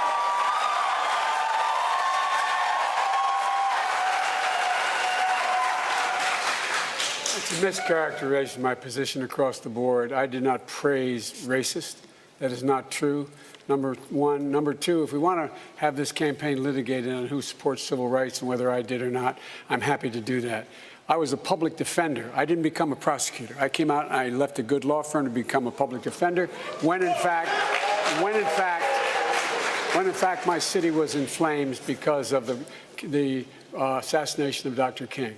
Number one. Number two, as the Vice President of the United States, I work with a man who, in fact, we worked very hard to see to it we dealt with these issues in a major, major way. The fact is that in terms of busing, the busing, you would have been able to go to school the same exact way because it was a local decision made by your city council. That's fine. That's one of the things I argued for, that we should be breaking down these lines. But so the bottom line here is, look, everything I've done in my career, I ran because of civil rights. I continue to think we have to make fundamental changes in civil rights. And those civil rights, by the way, include not just only African Americans, but the LGBT community. But Vice President Biden, do you agree today that you were wrong to oppose busing in America then? No. Do you agree? I did not oppose busing in America. What I opposed is busing ordered by the Department of Education. That's what I opposed. Well, I there did was not a failure of states to integrate public schools in America. I was part of the second class to integrate Berkeley, California public schools almost 2 decades after Brown v. Board of Education. Because your city council made that decision. It was a local decision. So that's where the federal government must step in. That's why we have the Voting Rights Act and the Civil Rights Act. That's why we need to pass the Equality Act. That's why we need to pass the ERA, because there are moments in history where states fail to preserve the civil rights of all people. I have supported the ERA from the very beginning when I ran for the Vice President Biden, 30 seconds, because I want to bring other people into this. I supported the ERA from the very beginning. I'm the guy that extended the Voting Rights Act for 25 years. We got to the place where we got 98 out of 98 votes in the United States Senate doing it. I've also argued very strongly that we, in fact, deal with the notion of denying people access to the ballot box. I agree that everybody, once they, in fact, they should. Anyway, my time's up. I'm sorry. Thank you, Vice President.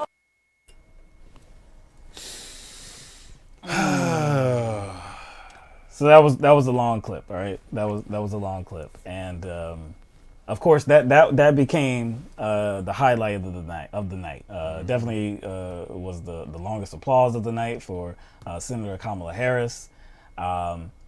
She came out very, very strong, and again, this was once again where she was not afraid to per se take the fight to Joe Biden, and it was on a relevant issue. Again, we talked about it. Okay, we talked about the issue with him not praising the segregationists. I wouldn't say that he praised the segregationist senators, but he praised the working relationship with them and categorized the relationship as about civility and about getting things done. He also said that they were not the enemy. We can't look at them as the enemy. So that's where a lot of people had some criticism for Joe Biden.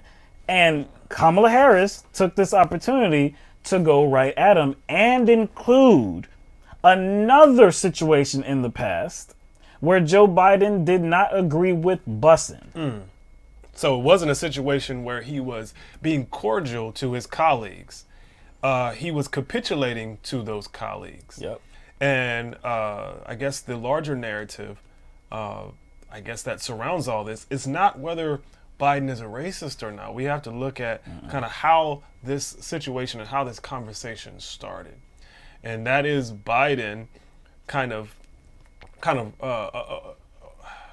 running his presidential campaign on the notion that he can work with Republicans today, based on how he worked with Republicans back then. Yep. So this doesn't surround the idea of Biden being racist or not. This conversation centers on his rationale, the rationale he's using to, I guess, I don't know, like make himself appear more valuable than most Democrats.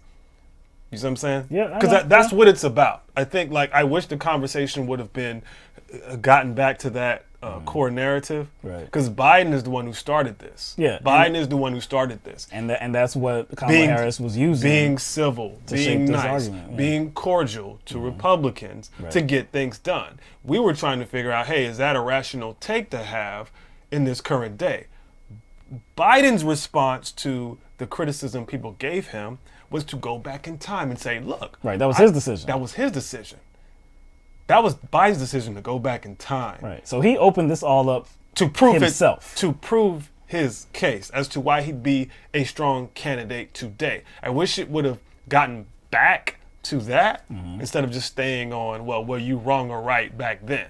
Well, look, the subject of busing is definitely an important one, too, because I know, again, we haven't really, I guess, included ourselves in anybody that's saying that Joe Biden is a racist. We haven't said that. It's never been about that. It's been about his very irresponsible and tone-deaf words, no doubt. We haven't really gone to the subject of him being a racist because it's just unnecessary. But I will say, when you bring up that fact about him opposing busing decades ago, and it's a true story too, and his defense is that he only opposed it because the federal government was ordering it, or the federal government was trying to, I guess, make it possible. He wanted to make that a local decision. Sounds like a states' rights. Exactly. Kind of But that's absolutely bullshit, and Kamala Harris is absolutely right. There were many states, especially back in that day and time, that did not want to do the right thing.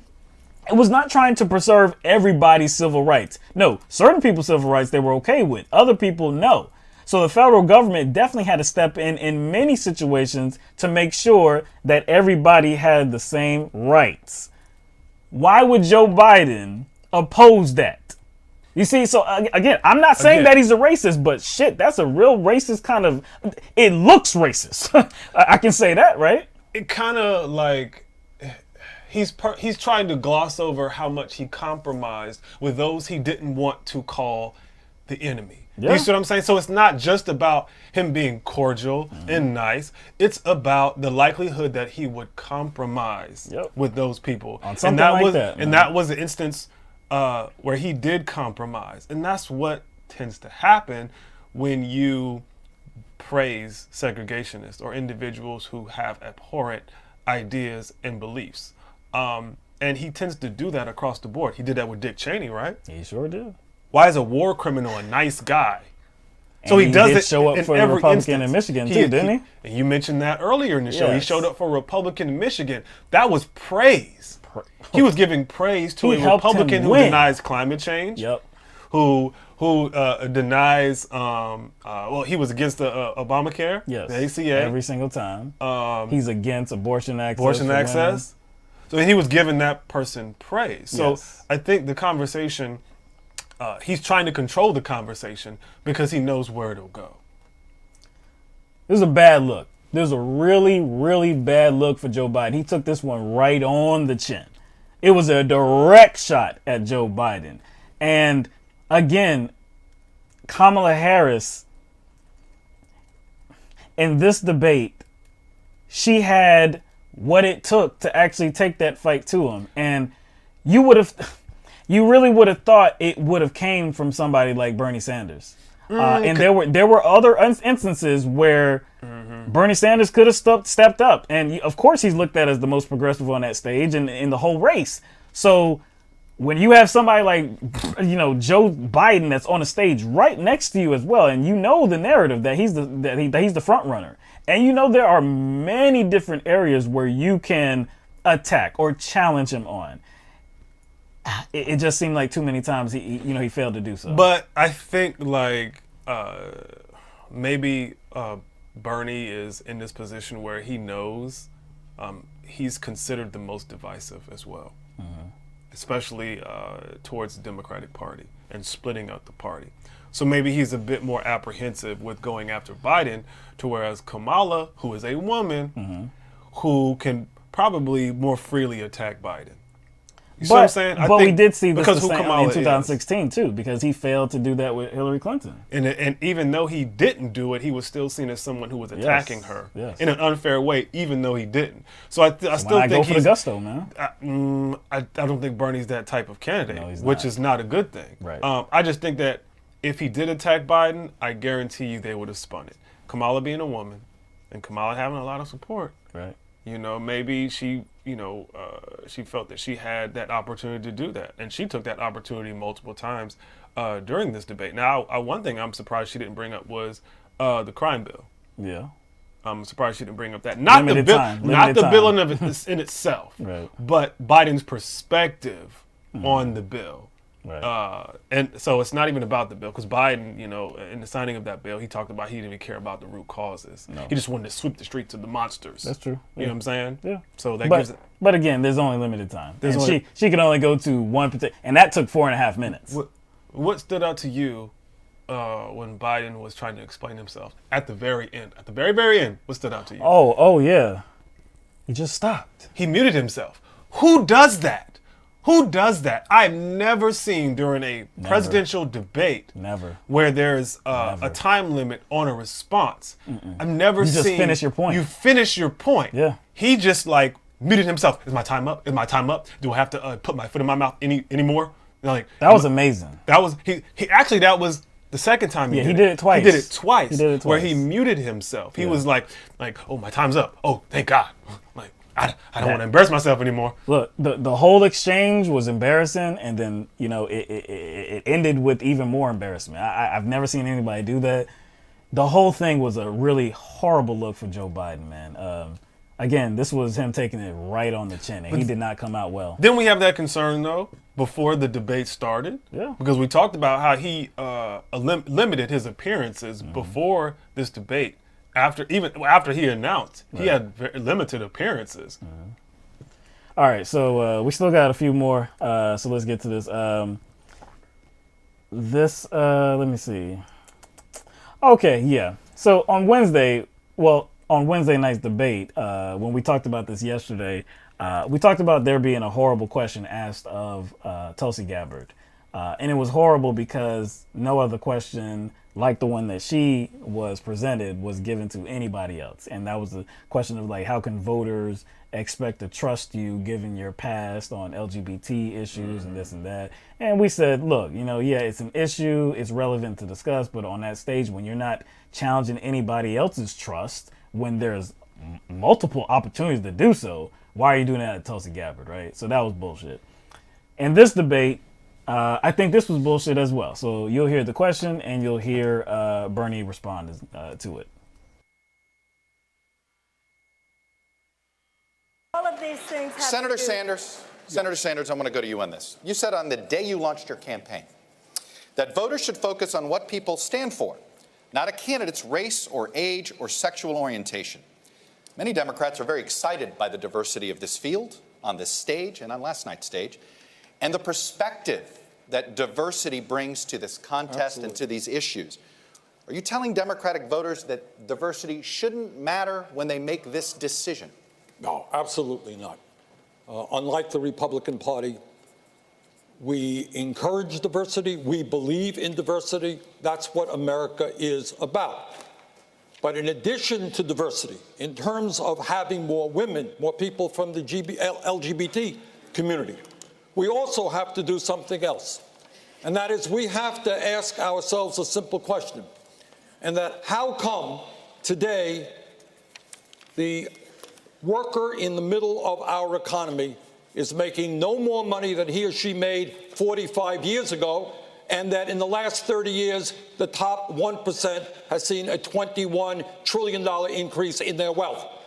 We need a party that is diverse, but we need a party that has the guts to stand up to the powerful special interests who have so much power over the economic and political life of this country. Senator Gillibrand, I want to give you 30 seconds on this. Well, first of all, where Bernie left off, we've heard a lot of good ideas on this stage tonight and a lot of plans. But the truth is, until you go to the root of the corruption, the money in politics, the fact that Washington is run by the special interests, you are never going to solve any of these problems. I have the most comprehensive approach that experts agree is the most transformative plan to actually take on political corruption, to get money out of politics through publicly funded elections, to have clean elections. If we do that and get money out of politics, we can guarantee health care as a right, not a privilege. We can deal with institutional racism. We can take on income inequality. And we can take on the corporate corruption that runs Washington. I don't know who came up with that question. I'm not going to sit there and say it was Chuck Todd. But well, he asked it. And he was the one that asked Tulsi Gabbard was the one who asked question Tulsi on Wednesday Gabbard. night. But did you see how he kind of twisted Bernie's perspective there? And actually, I'm not saying he got his feelings hurt, but maybe he was a conduit for maybe some Democratic candidates and people in the Democratic Party that offer empty promises in regards to maybe disenfranchised groups and just rely on the fact that they are a Democrat to get their support and offer them empty promises. I'm not saying that that's where it was coming from, but that's where it seemed to come from. And I have no problem with Bernie Sanders or any candidate, representative, politician having the perspective that he has. Like, yeah, you should pay attention to what a candidate has to offer, their policies. That's what matters. That's not an extreme position to have. Like, it doesn't matter how people superficially look in your party. Yes, that matters as far as diversity, but if they don't have a diversity of policy, if they don't have a diversity of approach, if they don't have a diversity that speaks to who they help, what they look like doesn't matter. That's not an extreme position to have. So it'd be like us playing into the idea that we should separate ourselves on race. There needs to be diversity. I think anybody that's reasonable agrees with that. I think Bernie Sanders agrees with that. He talks about that All the time. I don't have a problem with an older white guy running for president because he's an older white guy. What do I care? He speaks to everybody's issue. He speaks to black issues. He speaks to female issues. I don't have a problem with that. He speaks to trying to make the lives and conditions of everybody better. There's many candidates that don't do that. There's a couple of black candidates that are running for president right now. Because they're black, because they're, a woman. It's a woman. This is a diverse field. We can say that, but we've only had one black president. That was Barack Obama. So in the course of history, you look at the presidents. That's not very diverse. So we should do more. Yeah, we should do more. They should be more diverse presidents. Does it mean that I should ignore the best candidate for president because he's another white guy? Nah, man, that's silly. That's absolutely silly, man. That kind of also seemed to be kind of an indirect endorsement for, like, I could be going out. You know where I'm going. Kamala? Kamala. Yeah, indirect endorsement. Yeah. Gillibrand, her chiming in. Look, she had some good comments about money in politics, and we can't do anything. We can't pass any of this, legislation, these bold ideas or anything like that. Can't do anything without addressing money in politics. That is a great answer. I completely agree. It's just that I don't know what the hell that had to do with the question. She was just trying to take an opportunity to sell herself in a general way. Yeah, I guess so. in areas that she felt that she was strong in. Yeah. And she was going to use any opportunity to do that, regardless if it tied to the original question. That's what that seemed like. I was like, what? What's that mean? What are you talking about? All right. Let's go to. All right, so here another Biden clip. In this one, he has an exchange with Senator Michael Bennet, and the subject is political gridlock. So you could probably recall, if you've been paying attention, Joe Biden, we just talked about it, talking about civility and how all we need to do is be civil with the other side. We need to have a bipartisan, we need to reach bipartisanship. That's all we need to do. Be civil, not treat them like they're the enemy, and that will make us all the better for it. We'll reach progress. That'll get things done. That will get things done. That will get her done. So he is challenged on that in this clip. It does sound as if you haven't seen what's been happening in the United States Senate over the last 12 years. It didn't happen. Why? I have seen what happened. Just since we were vice president, we needed 3 votes to pass an $800 billion recovery act that kept us from going into depression. I got 3 votes changed. We needed to be able to keep the government from shutting down and going bankrupt. I got Mitch McConnell to raise taxes $600 billion by raising the top rate. And as recently as after President got elected, I was able to put together a coalition of the Cures Act that billions of dollars go into cancer research, bipartisan. But sometimes you can't do that. Sometimes you just have to go out and beat them. I went into 20 states, over 60 candidates, and guess what? We beat them. We won back the Senate. Thank you. Chuck, Thank you, the Mr. problem with what the Go ahead, Vice 30 President... seconds. Yeah, 30 seconds. Go ahead. Sometimes you do have to beat him, but the deal that he talked about with Mitch McConnell was a complete victory for the Tea Party. It extended the Bush tax cuts permanently. The Democratic Party had been running against that for 10 years. We lost that economic argument because that deal extended almost all those Bush tax cuts permanently and put in place the mindless cuts that we still are dealing with today that are called the sequester. That was a great deal for Mitch McConnell. It was a terrible deal for America. Thank you, Senator.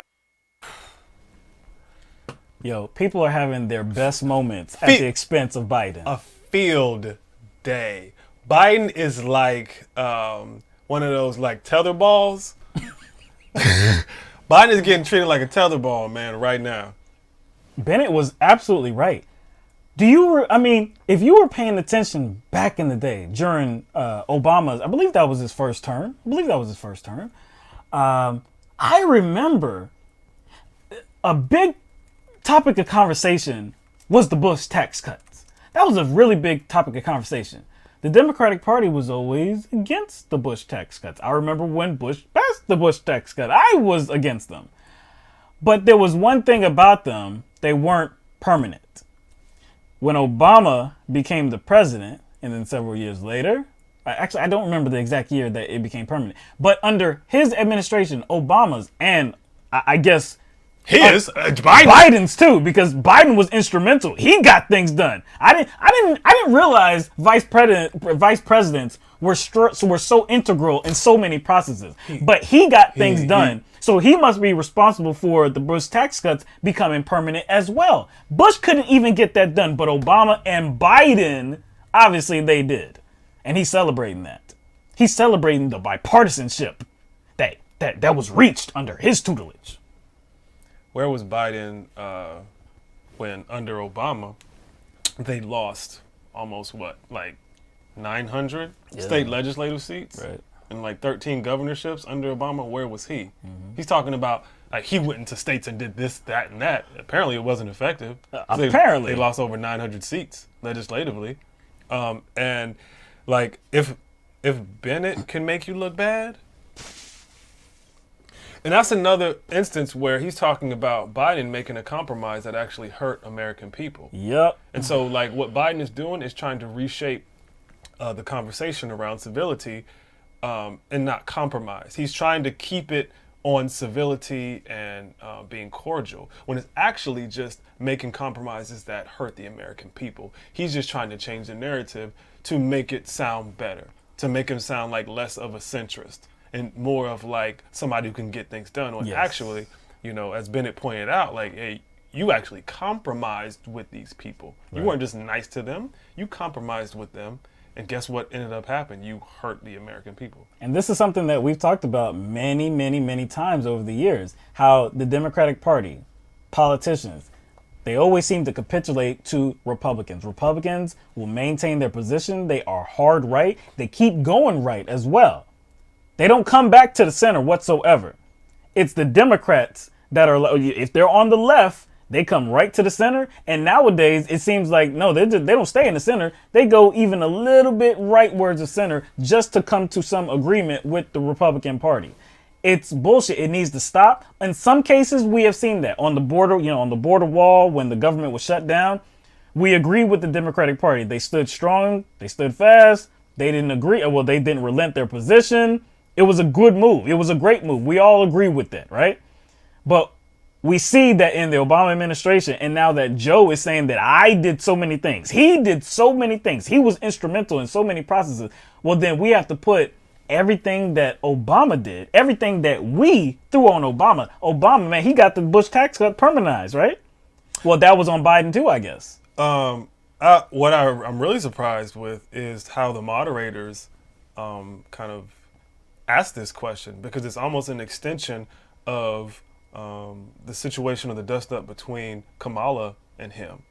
Because it was about compromising with bigots or compromising with segregationists. I think this is an extension of that conversation, because he says, you haven't seen what's happening in the Senate now.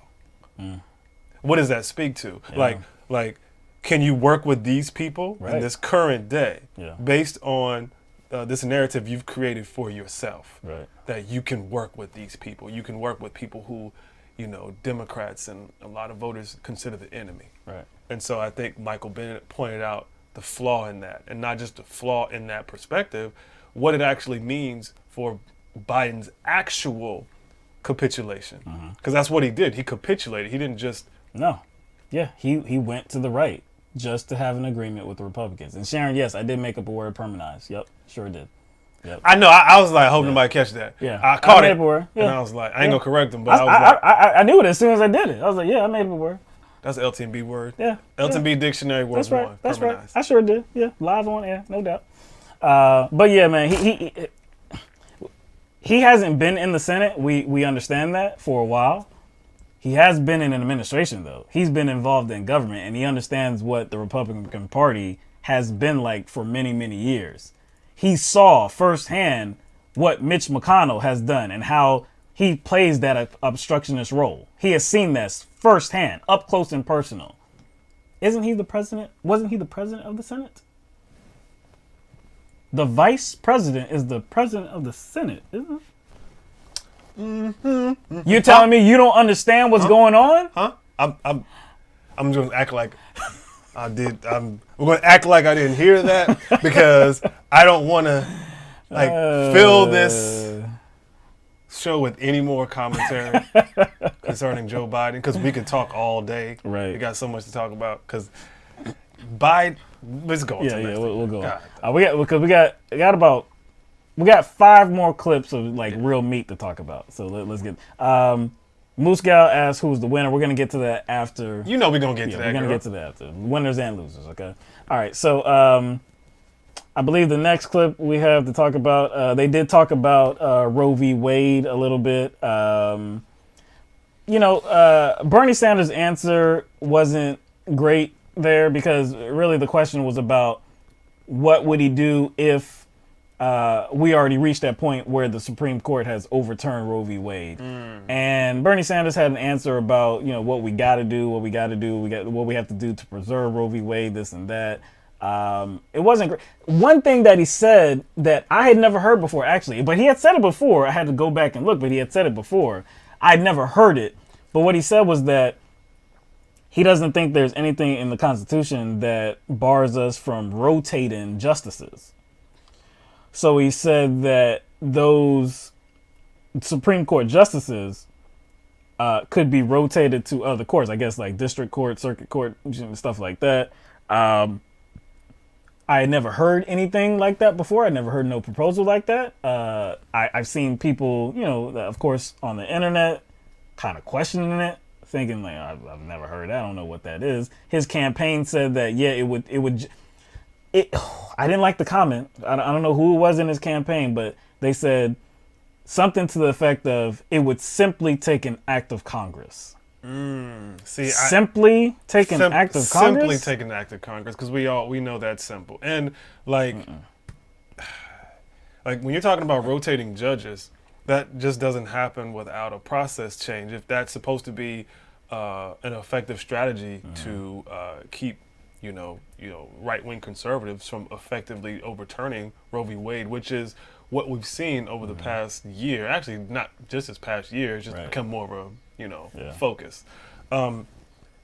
What is the process that's going to, I guess, oversee? Yeah, like how do you actually get that done? How you Like, is the process going to change? Is whoever's in power still have the ability to nominate?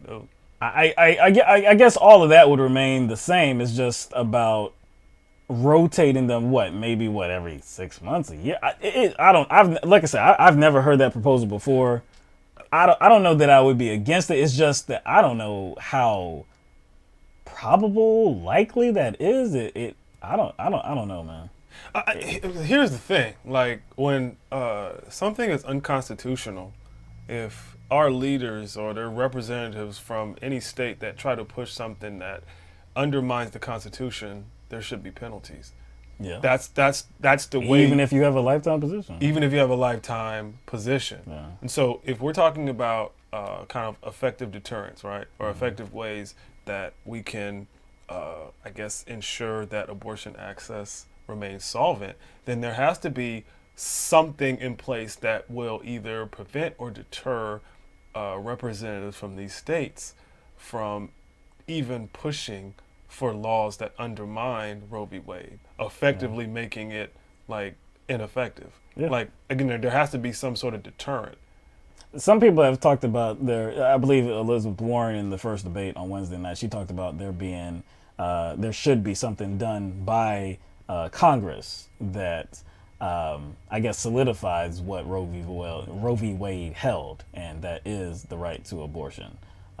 Exactly. And what these states are doing is pretty much implementing policies that undercut that, which they're in violation of the Constitution. That there should be some penalties for that. But see, why I do agree with it being a congressional act, it being a law passed by Congress, is because with that you're talking about, when they're violating the Constitution, these states, they can implement the law because they have control of the state, and then somebody has to challenge the law, and then it'll be overturned. But again, it's just like, why do we need to go through this whole routine? It's law. It's settled. Get over it. We need to make it so that they cannot do this anymore. Think about like if it was anything else that is constitutionally protected. What if we talked about busing, right?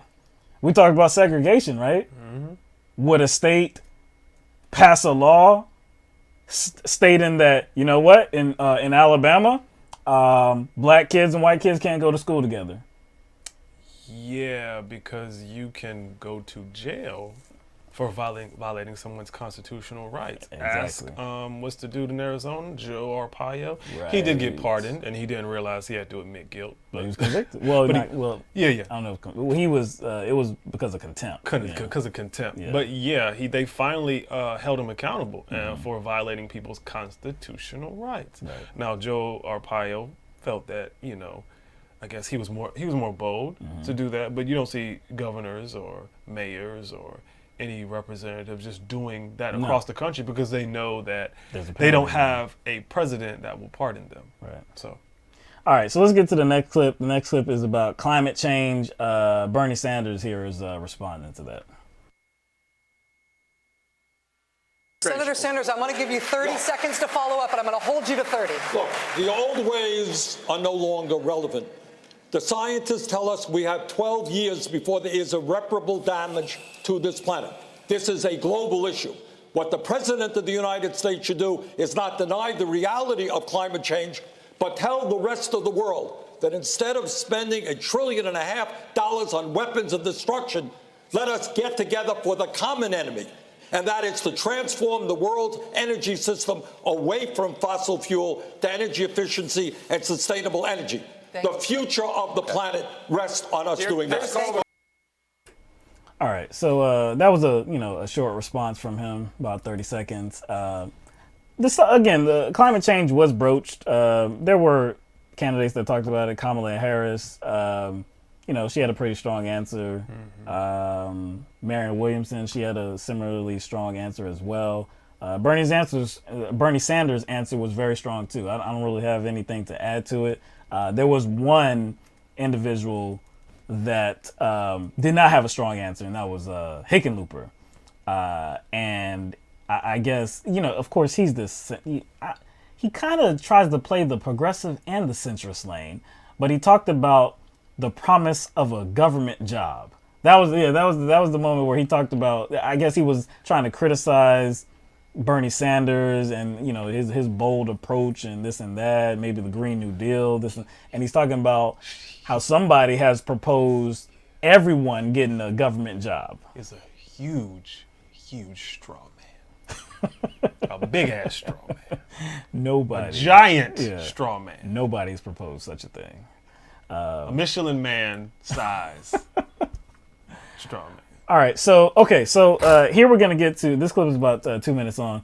All the candidates were asked this question, and they were asked, okay, look, coming into your presidency, I guess they led with Barack Obama.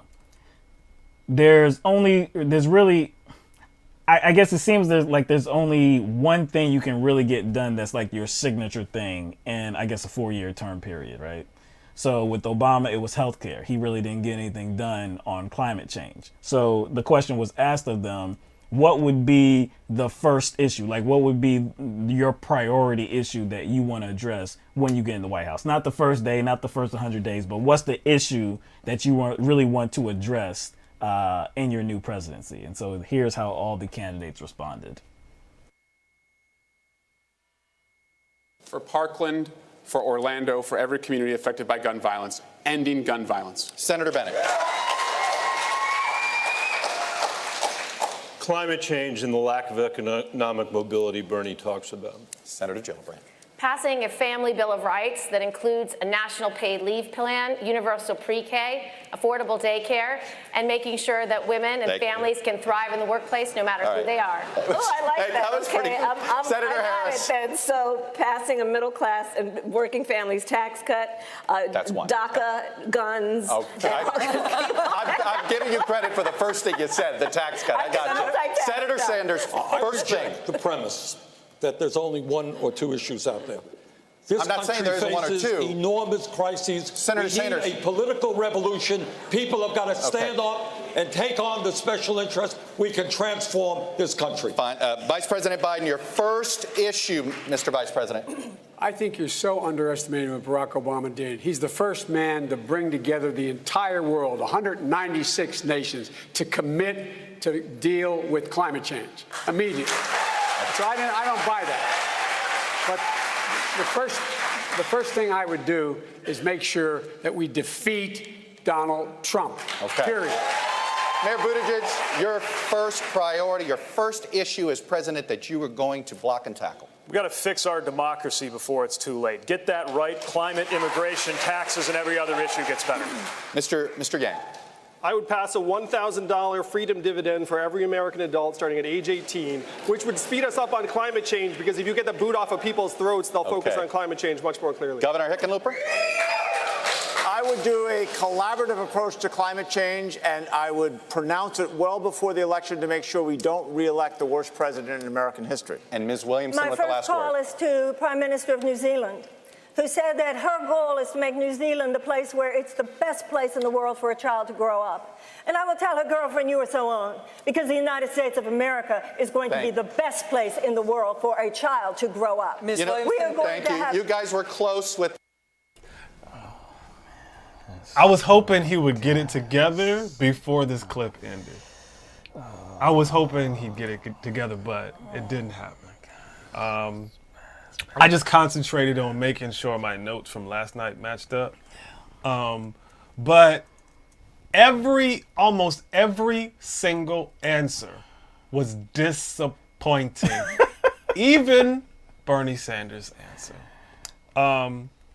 Swalwell gun violence, that seemed like that's an important issue.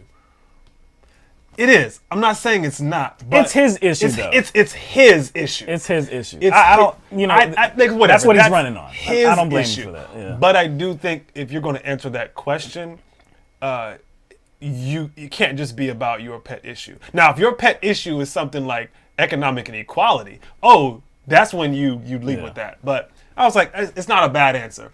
It's not a bad answer because I guess I juxtapose his answer with everybody else's, so his answer just becomes decent. Bennett talked about climate change. I don't have nothing to economic. say about that. Economic. He actually mobility. kind of name dropped Bernie. He did. That was surprising. Which I thought, surprising. Since he did that would prompt Bernie to speak to his strengths. Yeah, but who was next? Gillibrand? Gillibrand. Family Bill of Rights, including pay family leave. That's actually a good answer. Yeah, don't like Gillibrand, but that's actually a good answer because that addresses economic disparities partially. Mm-hmm. Kamala Harris, working families tax cut. Then she tried to get cute with it, talking about DACA, guns, this and that, blah blah, whatever. That is one of her things too. I think it's the LIFT Act, I believe. Mm-hmm. So that's one of her things. Bernie Sanders. Yeah, this was for me. We love Bernie Sanders. This was a womp womp moment. He looked like the grumpy grandpa, man. He looked like the grumpy grandpa. Like, I reject our premise of the. It's like, calm down, calm down, man. Just answer the question. Just man. go for what you know. Everybody knows what your strong point is: corporate greed, money, and politics, and economic inequality, which is probably the most important issue to most Americans, and what gives you, I guess the popularity. That gives you your popularity. Just go ahead and lead with that. And he actually did answer the question. He talked about. He said, "What he said? You got to take on the special interest." That's an answer. That's an answer. Like if you don't have to say I reject the premise of the question. Just say, look, we're not going to get anything done unless we tackle money and politics. We tackle corruption. All of these plans that I got, all these plans that everybody got, they're never going to be a possibility unless we address the corruption in politics. Bam. That's it. That's all you got to say. Don't rumble, kind of like. He did it like the grumpy old dude. Just, get off my lawn. It just makes you look like you are just so grouchy. You know who you are, man. Yeah. We know who you are. You know who you are. We know what the basis for your campaign is rooted in. Yeah. Just go there, and it's going to be a good answer. It's going to be a good answer regardless of how he frames it. Yes, but if you frame it around, I reject the premise of the question. Nobody's gonna like that, man. Straight up. Your messaging is on. Just stay on message. Biden's answer was horrible. That's probably, to me, that was the worst one. Now, why didn't it make sense to you? Because the question was, what are you going to focus on as your first, what's going to be your pet project? What's going to be the issue you want to focus on first in your presidency? Okay. So that not only suggests, it directly means that he's already president. Yes, and this dude said, defeat Donald Trump. I'm like, if you are the president, you already defeated Donald Trump. I was like, that's bad. Yo, bad. I had to blink. I was like, whoa. That was bad. I was like, I blinked really hard on that one because I was like, that literally didn't make. You know what? Incidentally, you know what he just said? What?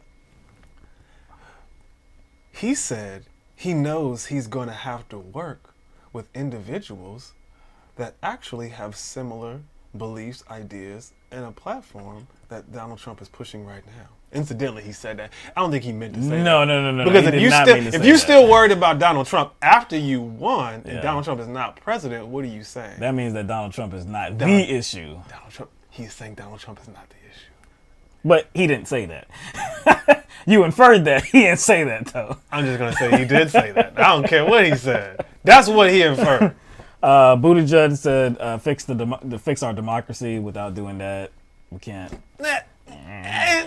It's vague, but you only got a certain amount of time. True. So whatever. Yang. He talked about UBI, Universal Basic Income. That's his pet issue. That's his pet. Okay, cool. I have no problem with that. But then he linked it to climate change. The climate change will be solved. Yeah. You would yank the boot. You would pull that boot off of people's necks, and you can get something done on climate change. If people have $1,000 extra a month, I don't know where you connecting that. Here's my thing. Whoever has him on, right? Whatever media outlet has him on, whether it's corporate news, mainstream, or whether it's alternative news, because he does like to go on any platform. He's willing to go on any platform. I wish he'd be given an opportunity to unpack that, because I don't understand how those two things connect. People getting a dividend check, $1,000, how that's going to affect climate change. I didn't understand that. I'm not going to shame him for it. Yeah. I'm not gonna It just doesn't. Yeah, I'm definitely not gonna shame him. I don't get it. Or try to shit on him. I just don't get how those two things are connected. How climate change will be solved. Hickenlooper talked about climate change again. That's a fine answer. On to, oh man, Marianne Williamson. We love Marianne Williamson. Yeah, we love Marianne Williamson, man. Yeah, we appreciate her as a candidate. We appreciate her as just a human person, being. as a human being. Yeah, no doubt. This was an awful answer. This was an atrocious answer. Because she's one of those people who is trying to be taken seriously. We know she has a difficult time with doing that because people have an issue with maybe her approach to life, the book she writes. Yes. How she deals with psychology, human nature, love, all that. So she has a hard time coming across to people as if she's someone who should be taken seriously. So these moments are very important, especially for her. So a few things are working against her on the stage. First of all, she's a relative unknown. In this space, in this political space, she's a relative unknown, right?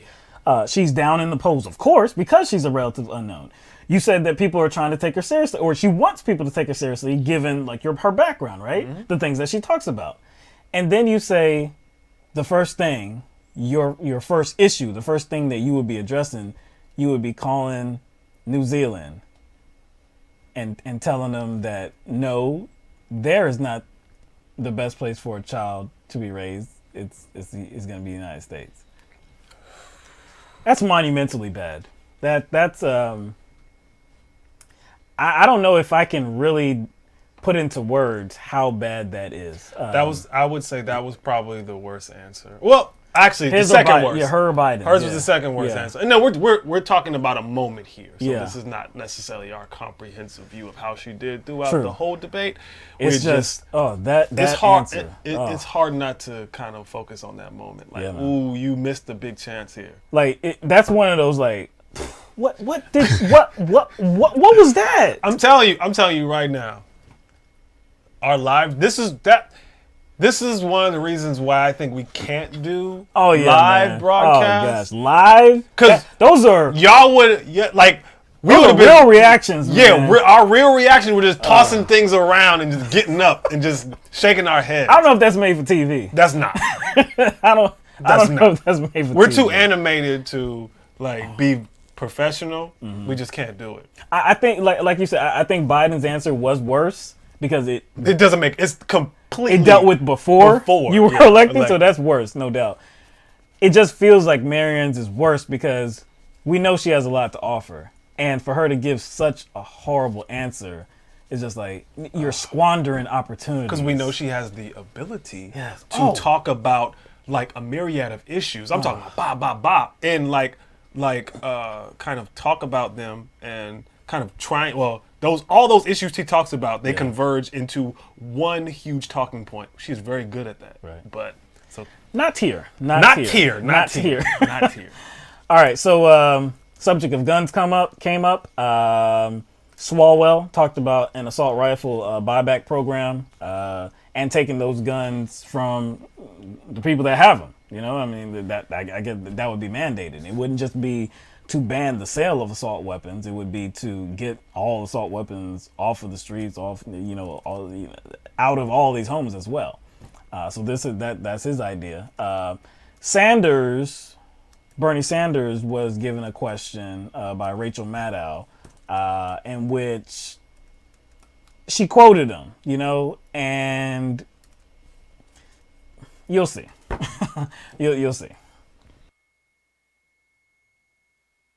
Senator Sanders, a Vermont newspaper recently released portions of an interview you gave in 2013 in which you said, quote, "My own view on guns is everything being equal, states should make those decisions."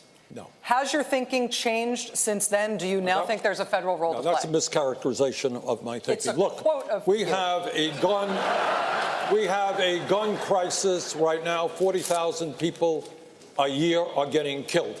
In 1988, Rachel, when it wasn't popular, I ran on a platform of banning assault weapons and, in fact, lost that race for Congress. I have a D- voting record from the NRA. And I believe that what we need is comprehensive gun legislation that, among other things, provides universal background. We end the gun show loophole. We end the straw man provision.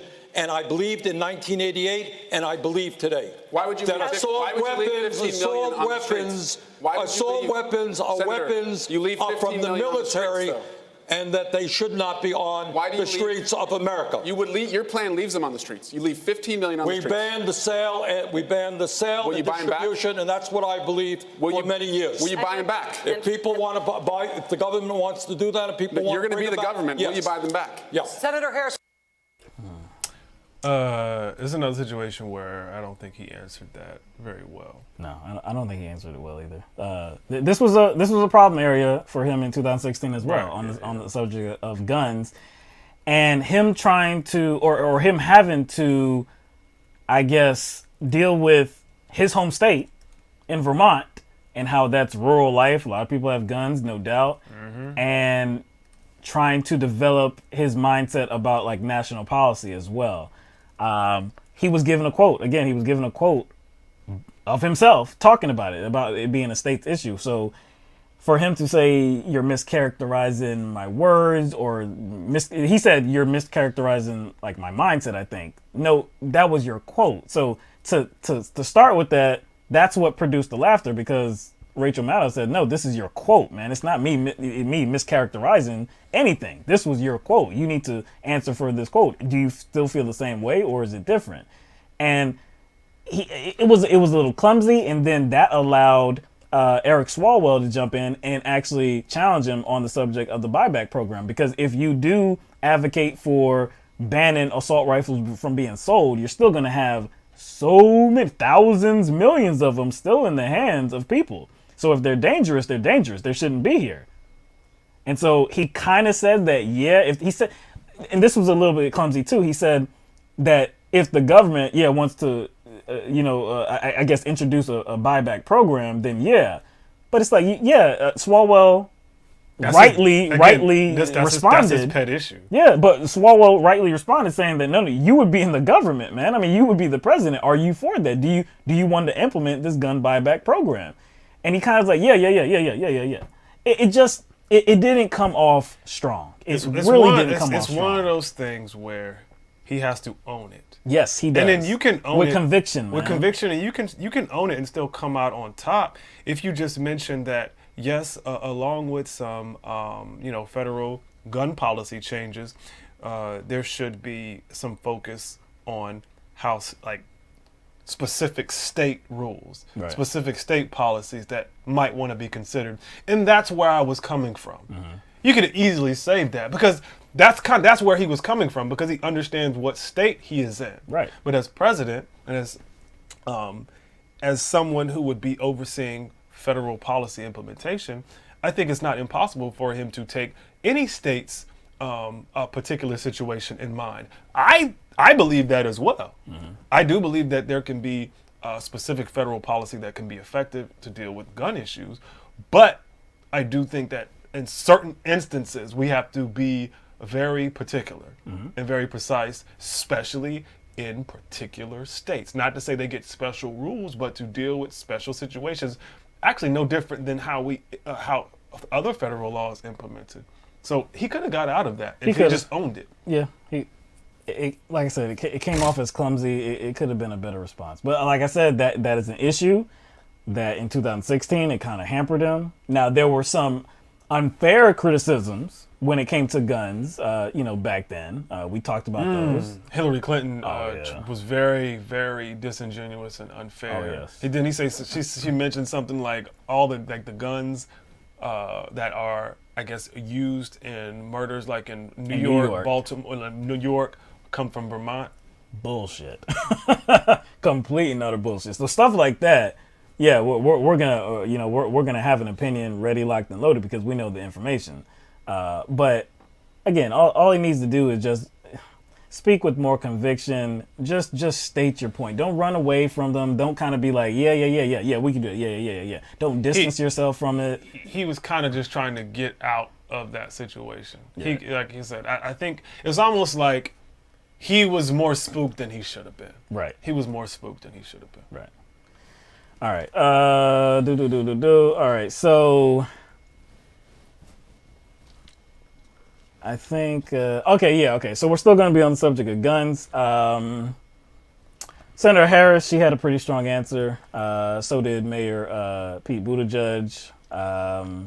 Biden. We're going to get to Biden's video, and actually, we have about two more that we're going to talk about. And so this one's Biden. This is Biden's feelings about guns reform, who the enemy is as well.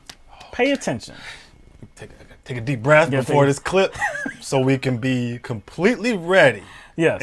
And, to offer our cogent response. Oh, yes. You know what I'm saying? We definitely had a reaction. Because it's easily for us when to it happened live. Bury our faces in our palms in this moment. So just a warning. We might not come back fully, mentally hydrated. All right, here it is. I'm the only person that's beaten the NRA nationally. I'm the guy that got the Brady bill passed, the background checks, number one. Number two, we increased that background check during the Obama-Biden administration. I'm also the only guy that got assault weapons banned, and the number of clips in a gun banned. And so, folks, look, and I would buy back those weapons. We already started talking about that. We tried to get it done. I think it can be done, and it should be demanded that we do it, and that's a good expenditure of money. And lastly, we should have smart guns. No gun should be able to be sold unless your biometric measure could pull that trigger. It's within our right to do that. We can do that. Our enemy is the gun manufacturers, not the NRA. The gun manufacturer. Vice President, but the NRA is taking orders from the gun manufacturer. Lester Holt has our.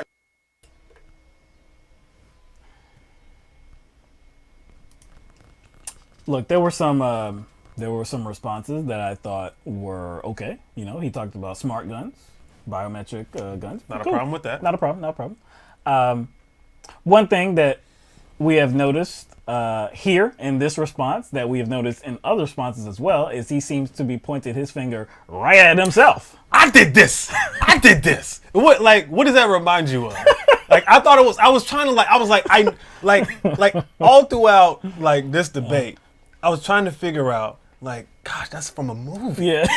I did this to you. I did this. It's but what is that from? So that's from you're thinking of I believe it was Down Low. Oh, Ronald Isley, R. Kelly, Mr. Biggs. I did this to you. Yeah, you look threw at him in me. the desert Look or something. at me. I did this. It's like Biden is really touting his own record, even though, again, his time as vice president, anybody's time as vice president, man, they're like ghosts. You don't really hear too much about them. But anyways, he was low. He was on the low down. He was doing stuff low key, bro. But anyway, so he did harken back to an earlier time when he was not the vice president, when he was in the Senate. Talk about I got the Brady bill passed, which he voted for it. So that's good. He voted for it. Did he play a part in being? He was like a chief architect. No, he was not a chief architect of the bill. He is. I've seen that. Yeah, he is credited for helping advance it or so. Again, okay, sure, okay. You want credit? We'll give you credit. All right, whatever. Just for voting for it. Just for voting for it. Cool. We'll give you that one. He's the only one that's ever beat the NRA. The only one. He is the only one. He is the Highlander.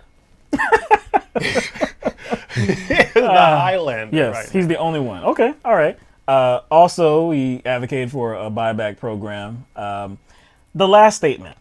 Yeah, this is where it went downhill. Severely. It went downhill. At a rapid pace. Not only did it go downhill, it went downhill then into the ground. Oh, gosh. This dude, Biden, former vice president, Joe Biden, tried to make the case that the NRA is not the enemy. Gun manufacturers are the enemy. And I do like that Pete Buttigieg jumped in at the end. He jumped in. Even though it wasn't, people were clapping at that time and it moved on after that. But Pete Buttigieg was like, well, hold on. They're doing, the gun manufacturers are the ones who... Yeah, they're being controlled by the NRA. The NRA is doing all the lobbying and stuff. I mean, he didn't say as much, but that's what he meant. Gun manufacturers are giving the NRA money to lobby. How do you disconnect those two things? So the people that are making the guns, they're the enemy. The people that are making the guns are the enemy. Who allows whatever type of gun to be sold? That would be Congress, right? That would be Congress. Now, who lobbies Congress?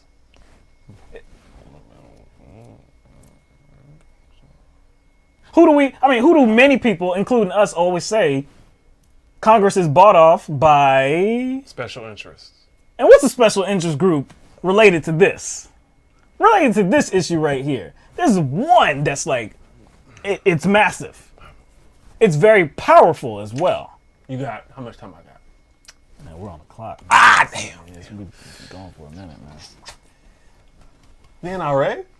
Right? They're a lobbying group. They're a special interest group, right? Yeah. Okay.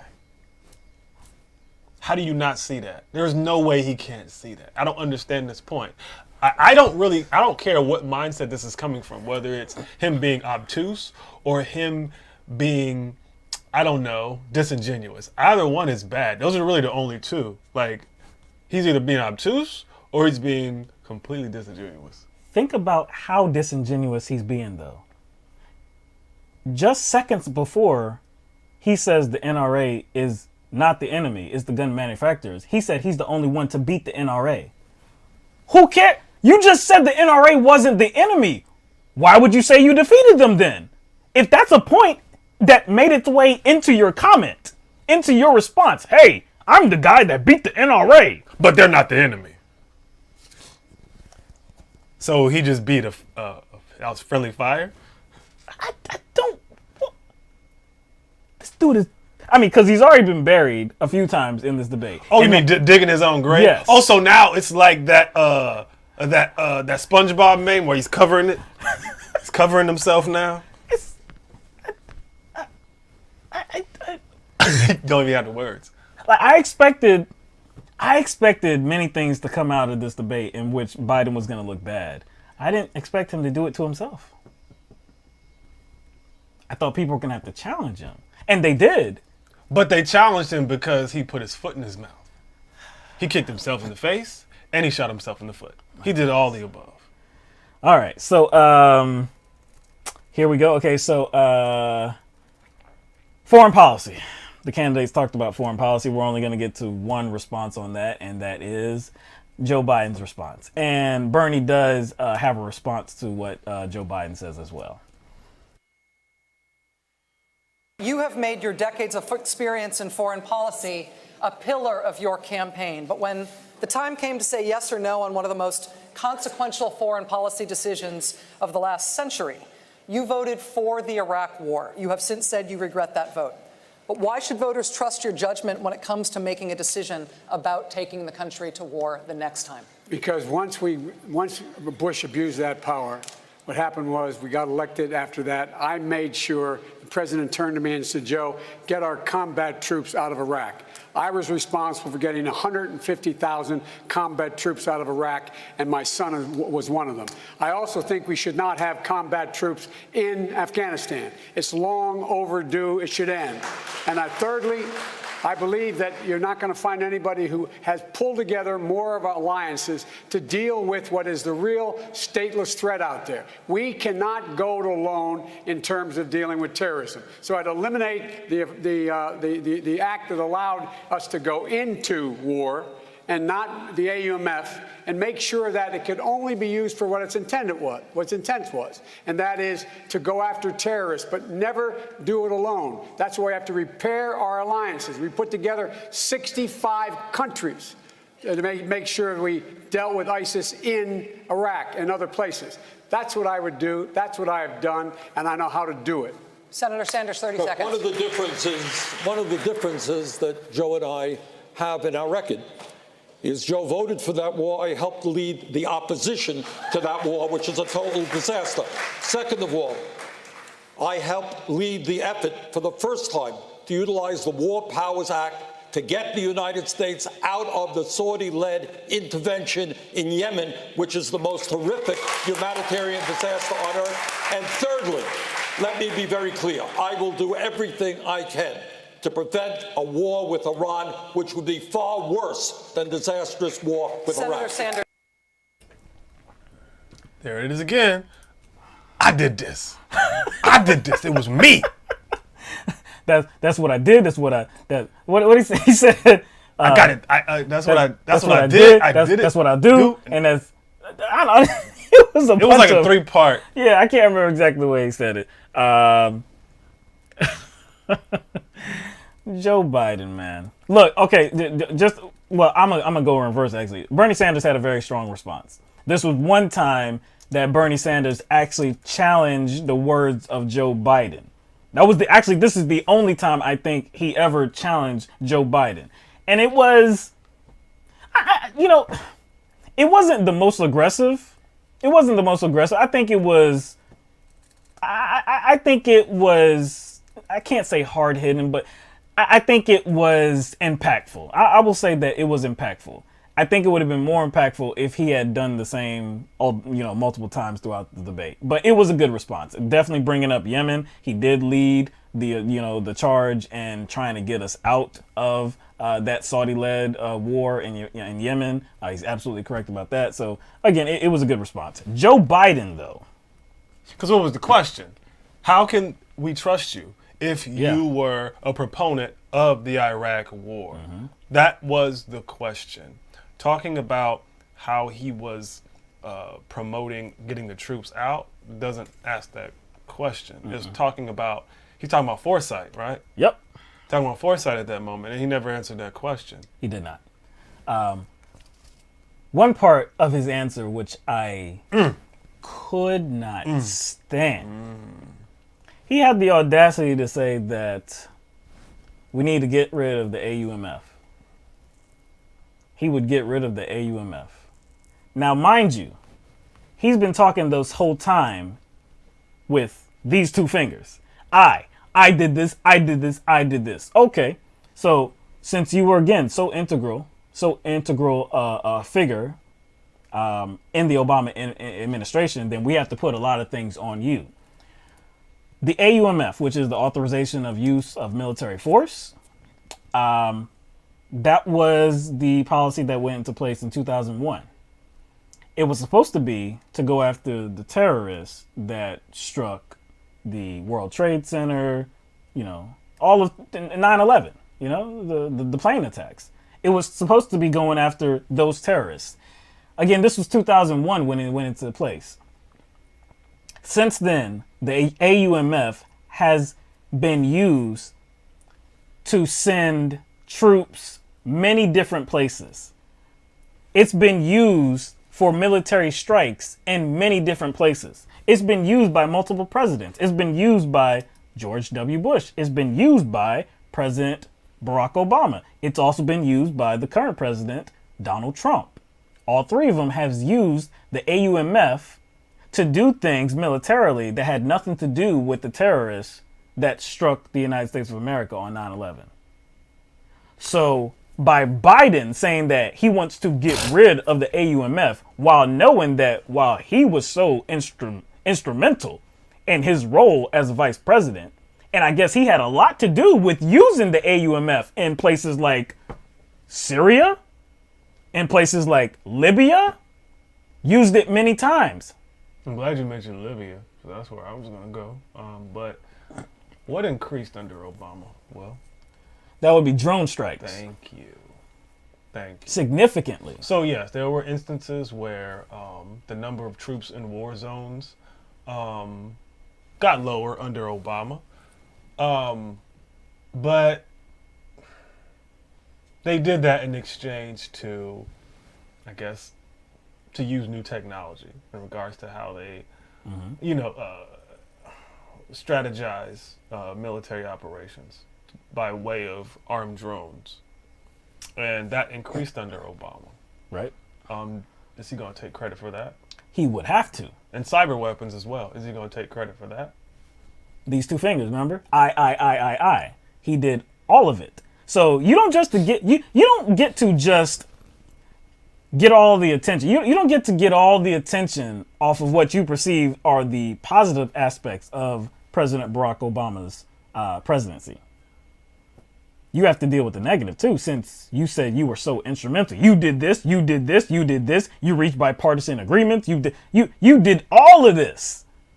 So now you're over here talking about how the AUMF needs to be eradicated, yet you used it many times. I wish that there would have been a follow-up question. Usually there is when there's an indication that the answer is incomplete or insufficient. I know the question pertained to Iraq, but then we can't help not to expand that conversation. What other countries did you mention?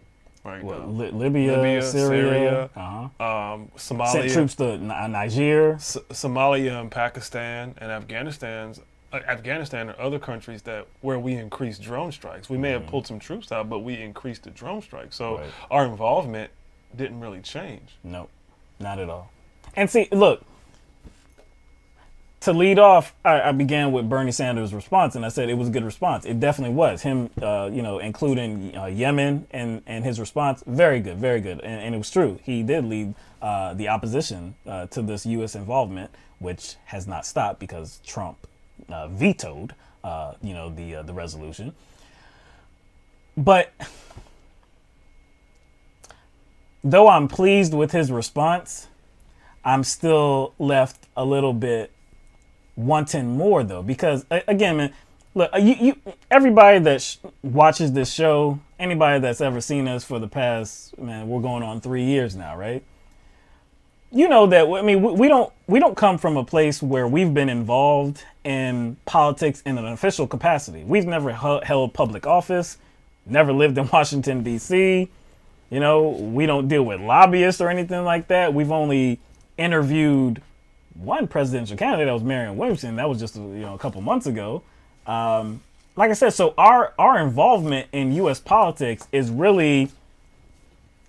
just like anybody else's. We don't have special access whatsoever. We don't come from a place where we even have, we went to college for this, had political science or anything like this. This is just life experience. We're just intaking the information and we're able to see things the way they should be seen. We're objective. For us to catch that, to catch what he said about the AUMF and how he wants to get rid of it, though we know that he used it. He and Barack Obama used it to bomb different countries, to send American troops in different places. I just feel like Bernie Sanders, you should know that as well. Other candidates should know that as well. So why not challenge him on that front? Bernie Sanders always advocates for less war, not getting into these sticky situations where multiple people are dying, U.S. troops and foreign people as well. Civilians are being killed. And even if we are getting into some sort of conflict, I guess for noble purposes, I do think exit strategies are important as well. So even if we get involved in some sort of conflict to solve like humanitarian crisis, that's fine. But exit strategies are a part of that. And so if we don't have the proper exit strategies, any fallout from that in any country is on us. All right, so that's really the meat of what we have. All right, so there were a few. I mean, look, we already talked about a few of these really horrible moments, and that a lot of these moments included Joe Biden. These were 4 instances where there were just some ridiculous, obscene, just egregious comments made. Embarrassing, really. Because there was like this period of the Democratic debate where there were a couple of periods. We already talked about that earlier. Mm-hmm. But like they were almost given the opportunity to like do some sort of send off. Yeah. You know what I'm saying? And like apply some sort of, I don't know, like a saying of some sort. Right. You know what I'm saying? Yeah. So most of these comments are going to be from their closing statements. Yeah. One is not. And so there's 4 clips we have for you. The first clip is from Eric Swalwell. Actually, he makes an appearance twice. So the first clip is from Eric Swalwell. And then if anybody saw our show, was it Tuesday or was it last week on Thursday?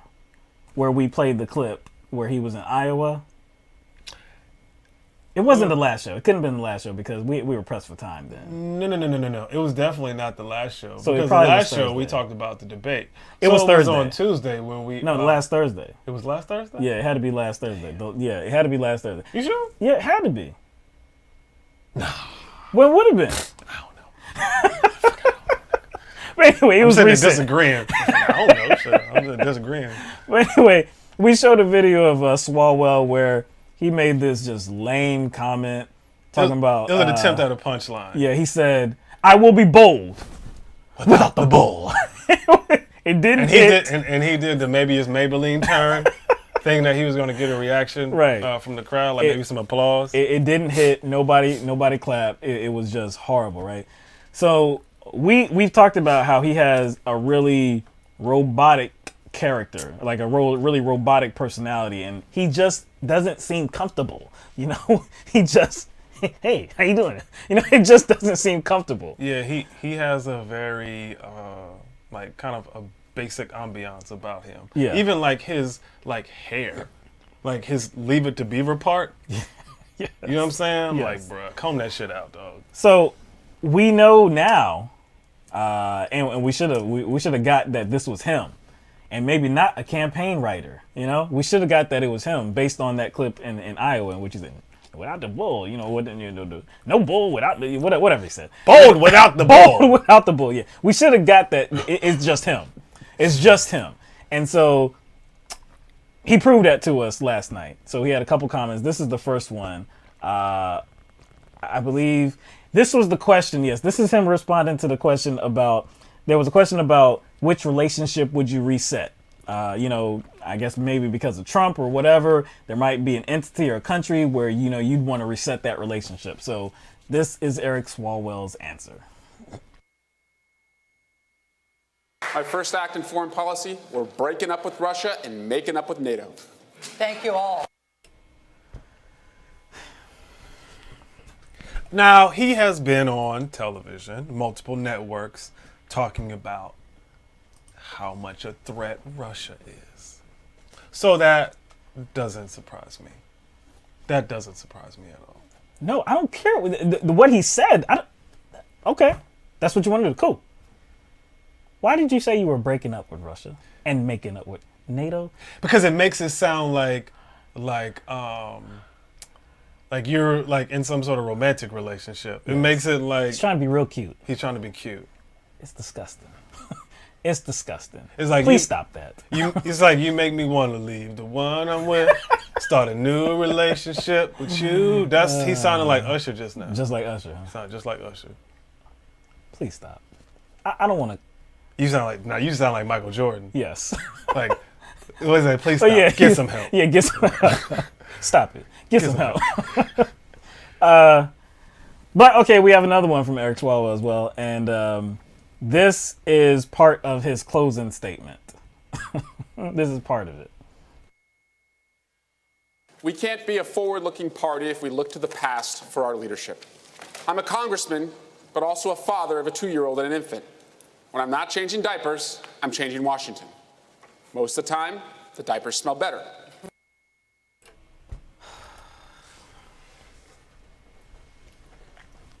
Oh. That's what I would call cringeworthy, man. He was trying to appear funny, but folksy. That's what he was trying to do. He was trying to appear funny, but folksy. It doesn't play. Doesn't play. Why does it not play? Because it wasn't funny? It was not. Because you can be folksy and be funny. I've seen people do it, but I think he was trying to. He understands where he is in the polls, so he's trying to. He's got to do something extra. He's got to do something. He's got to do something extra. I think that's what it is. He has to do something extra, and he was trying too hard there. Again, I can't really tell, or I'm not going to project my feelings onto everyone else. I will tell you about his feelings. I'll tell you about his feelings. Again, we're talking about the whole live, like responding to this live, right? This dude was out to sea. This dude was out to sea, facing the wall, just staring at the wall because this shit was so lame. There was a few times where I got up and stared at the wall because the wall was more entertaining. You know that phrase, like, this is, like watching paint dry is more exciting. Yes. That's the moment I was having. I just stared at the wall because I needed to. You see, when Kamala made that comment about, hey, they don't want to see a food fight. They want to see food on the table. Again, it was kind of lame to me too. It wasn't so egregious though. It wasn't like so like over the top. Like that is like it was very quick. It didn't cause me to be like, ugh, that's disgusting. It just that seemed too staged. Yes, like he was that was like practice. He was like it seemed. See, hers called for the moment. Hers called for the moment. She couldn't have, I guess, predicted that moment was going to come. It was almost like he was trying to read off. Well, he was. Sorry, it's not one. He was reading off a joke. He was reading off a joke. Yes. He prepared for that. He prepared for that. It had body. Well, not changing diapers. It had body. Changing Washington. It had body and it had structure. It had a punchline. And had 2 punchlines. Remember, because sometimes the diapers smell better. Sometimes the diapers smell better. Stop! I don't want to cover this anymore, man. I don't want to see this anymore. Maybe he drops out before the next one. For that reason alone? Yes. Because of how corny he is? Yes. That's it? I hope. All right. Yeah, he is a cornball, man. Another closing statement. Actually, both of these last ones are closing statements as well. Marianne Williamson's. We already talked about one answer that she gave that was lackluster. Yeah, unacceptable. Really, it just didn't hit. It was the wrong place to go. Like she was off in a different land, in a different world. Here is her. This is her full closing statement that we're going to show you too, and it's something that we talked about. And I believe it was Jason. I believe Jason called in, and we were talking about that, about the whole love thing, and about her talking about love and not actually connecting that to like policy or like her agenda and stuff like that. You'll see. Here is her full closing statement. I'm sorry we haven't talked more tonight about how we're going to beat Donald Trump. I have an idea about Donald Trump. Donald Trump is not going to be beaten just by insider politics talk. He's not going to be beaten just by somebody who has plans. He's going to be beaten by somebody who has an idea what this man has done. This man has reached into the psyche of the American people, and he has harnessed fear for political purposes. So, Mr. President, if you're listening, I want you to hear me, please. You have harnessed fear for political purposes, and only love can cast that out. So sir, I have a feeling you know what you're doing. I'm going to harness love for political purposes. I will meet you on that field, and sir, love will win. Ms. Williamson, thank you. Yeah, respect Marianne Williamson. Yeah. Marianne Williamson. We do. A lot. No doubt, man. No doubt. Much love for her. I wouldn't, there's no reason I have to, talk down to her. She's a very intelligent woman. Right.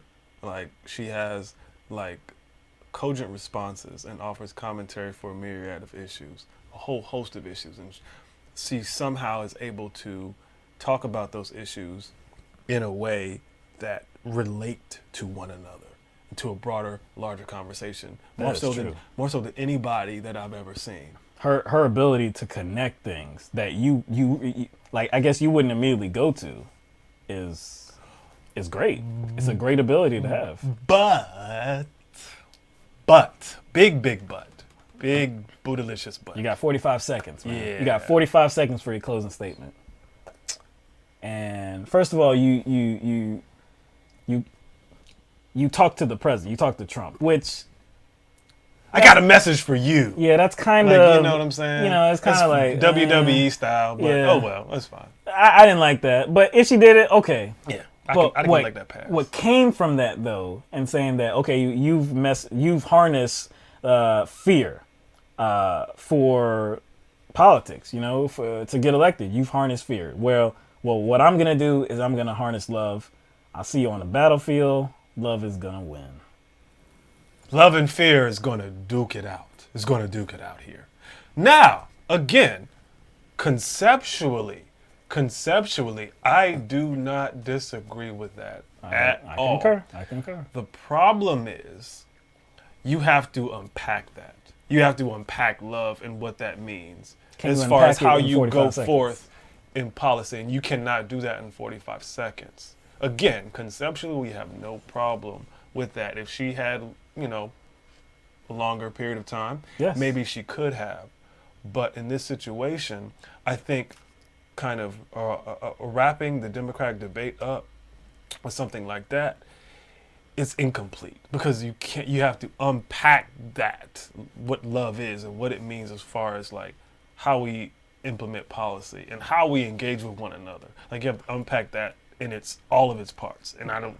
You only have 45 seconds. Like Mike is saying correctly, you need a longer period of time to actually unpack it, connect it to like how and why this is going to be the winning strategy. How is love going to be the winning strategy, and how is it going to overtake these demagogues like Donald Trump? The fear mongering. How are you going to actually use love to win? And what does love mean too? You only have 45 seconds. This might be the lasting image of Marianne Williamson. You know, this is the end of the night. This is the end of the debate. You know this is going to happen, right? The closing statement, right? Exactly. You know the closing statement is going to happen. That always happens. This is customary. So it's not like you have to think of a closing statement on the fly. No. This is going to be something people remember you for.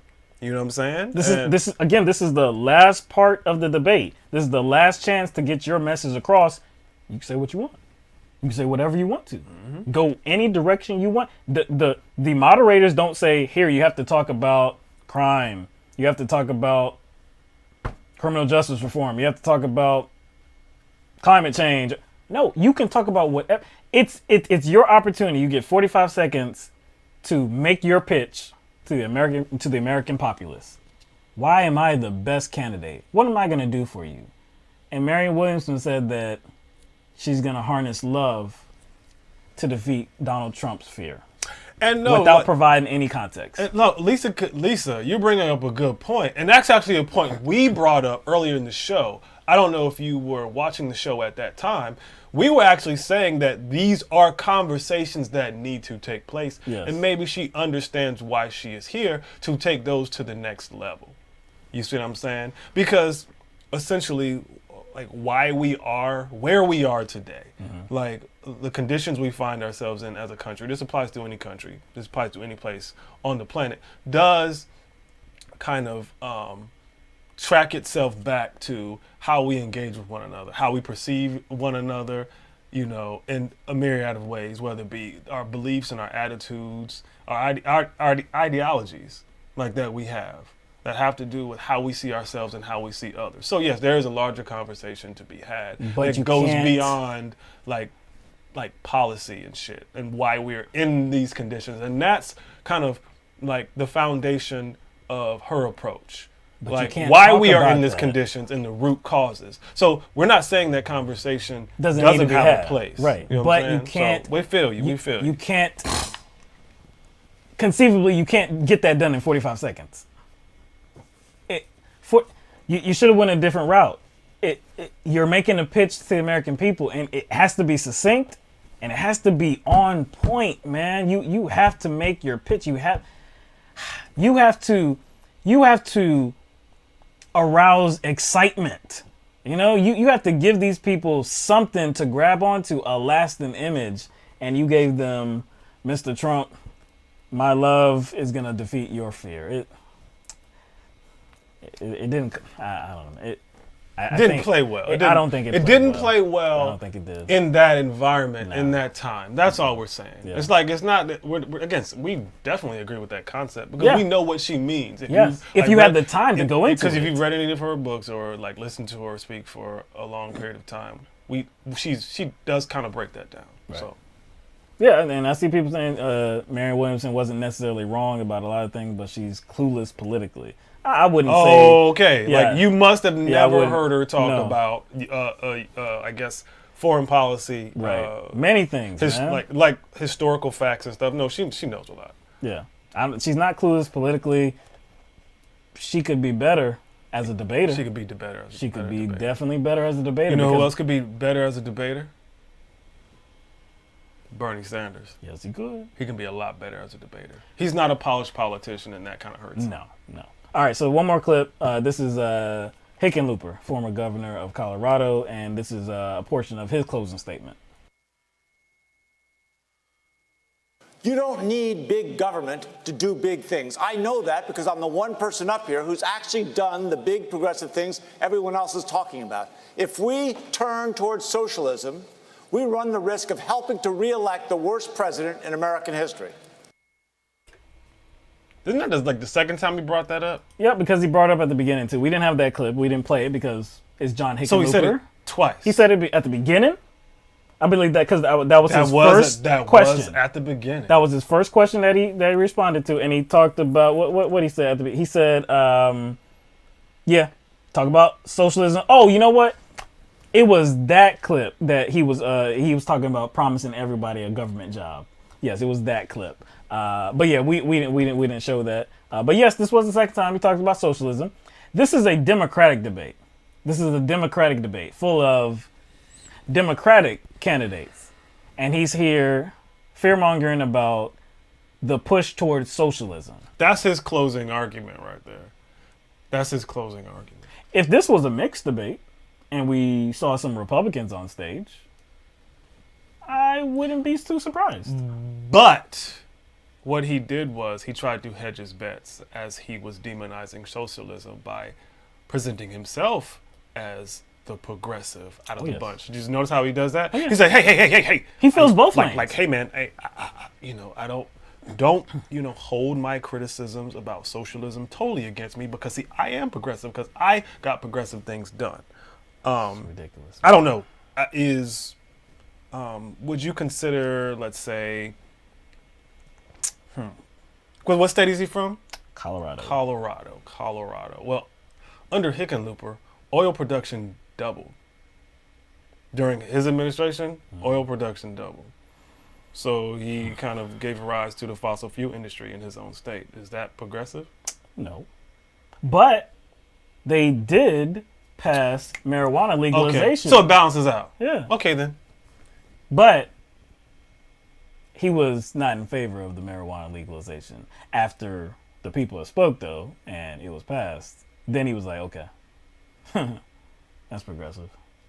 That's really progressive. It seems as if he's doing the same thing that some of the other Democratic candidates are doing, and that is trying to co-opt that term progressive because they see how much value it has. No doubt, man. Didn't have any value in 2016. Didn't have the right type of value in 2016. You know what's funny? It didn't even have value in 2008. Right. Even though Barack Obama was running a progressive campaign, you really didn't see that thrown about. Anybody that really fear-mongers about socialism, they're obviously being disingenuous. They're obviously demagogues. And we see that in both parties. Republicans, more so Republicans, but we see that in the Democratic Party as well. I can harken back to 2016 when Bernie Sanders was running for president. And one, Claire McCaskill, former senator from Missouri. I don't know how many times I heard her on MSNBC, and now she works for MSNBC, but I remember her, oh, he's a socialist. Oh, no, he's not going to get elected. He's a socialist. No, the people aren't going to vote for that. He's a socialist. Like, you know, it's so annoying, man, because like we said many times, there's no socialist that's running for president. But nobody pushing socialist policies. And the biggest thing about socialism, like there might be different policies where people are saying that's socialism. Well, we can't go there, right? But the biggest one that everybody talks about is Medicare for all. Okay, now briefly go into that and why that's a ridiculous talking point. Medicare for all is socialism. That's their talking point, right? Now, I keep asking myself, okay, Medicare for all is socialism. Okay. Well, what is Medicare for all? Medicare for all is an expansion. An expansion of something that already exists. Yes, and that would be just regular ass Medicare. So, if Medicare for all is socialism, evil socialism, evil, where we can't go as a country. Go as a country. That's evil. You're kind of suggesting that Medicare, in general, is socialism, evil. We can't do it. Yet we're doing it, and it's the most popular program. It's the most popular program as well. Like Medicare is for a certain segment of people, senior citizens, disabled people. It's for them. Like we just said, Medicare for all would be an extension of that very popular program. Why are you lying to people talking about that socialism? But see, you know who kind of should get some of the blame as well, because we can talk about Hickenlooper or any other representative, McCaskill, and their rhetoric in regards to socialism and using that as a buzzword, right? But you know what I don't see? I don't see a lot of members of the media challenging them on that talking point. So what do you mean? You notice that? They can just throw that out there. That's right. And they're not challenged on it. Exactly, man. It's annoying. Do your jobs, man. But whatever, man. Anyway, all right. So that's no more clips.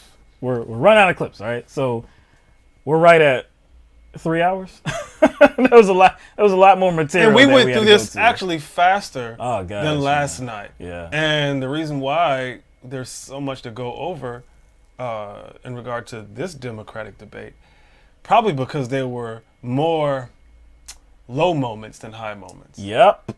That I would say that as well. In Wednesday's night debate, I don't recall there being many times where I was like that, or I'm like this, you know, like, oh, I can't, are you really?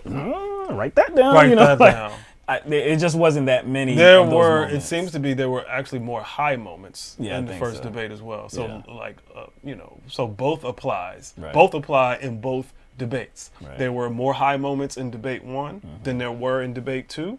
There were less low moments. So if there was a balance, then I wouldn't be saying anything. Yeah. But there seems to be just an imbalance. As we were watching it, I mean, we both had the same opinion. Like, you know, even 20, 30 minutes in, I was like, I'm getting a totally different feeling from this debate. It's chaotic. It's just, I'm like, I'm not enjoying this. This was supposed to be the strong heat. Yeah. This was supposed to be the strong heat. You know, I don't think in the first debate, no one completely screwed the pooch. No one totally face planted. There was one moment, I think that was the exchange between Tim Ryan and Tulsi Gabbard. Yeah. There was some factual errors that he made, but it wasn't like a complete face plant. He looked he fumbled it a little bit. Yeah, he might have got punched in the gut, but in this one, like Musk got punched right in the jaw. Exactly. There weren't a lot of direct hits Yeah. in the first debate. Even O'Rourke, I thought his performance was definitely bad, but it was bad in a different context. It was more about him filibustering. Yes. And not answering questions. Being very evasive. Which something is very commonplace. But we couldn't go without mentioning that. But it wasn't anything I can point to that was just like so damaging. So damaging. But the second debate? Yeah, this one. So, all right. So let's get to winners and losers, okay? So, winners. We'll do winners. Look, I don't even think this is a question. I've seen it all over the place. And you know what? I've said before, I said yesterday that oftentimes we do disagree with the analysis of your, big corporate media stations, and how they are perceiving debates, because of course they're looking for a particular something. But I have to say that I'm in agreement with all of them.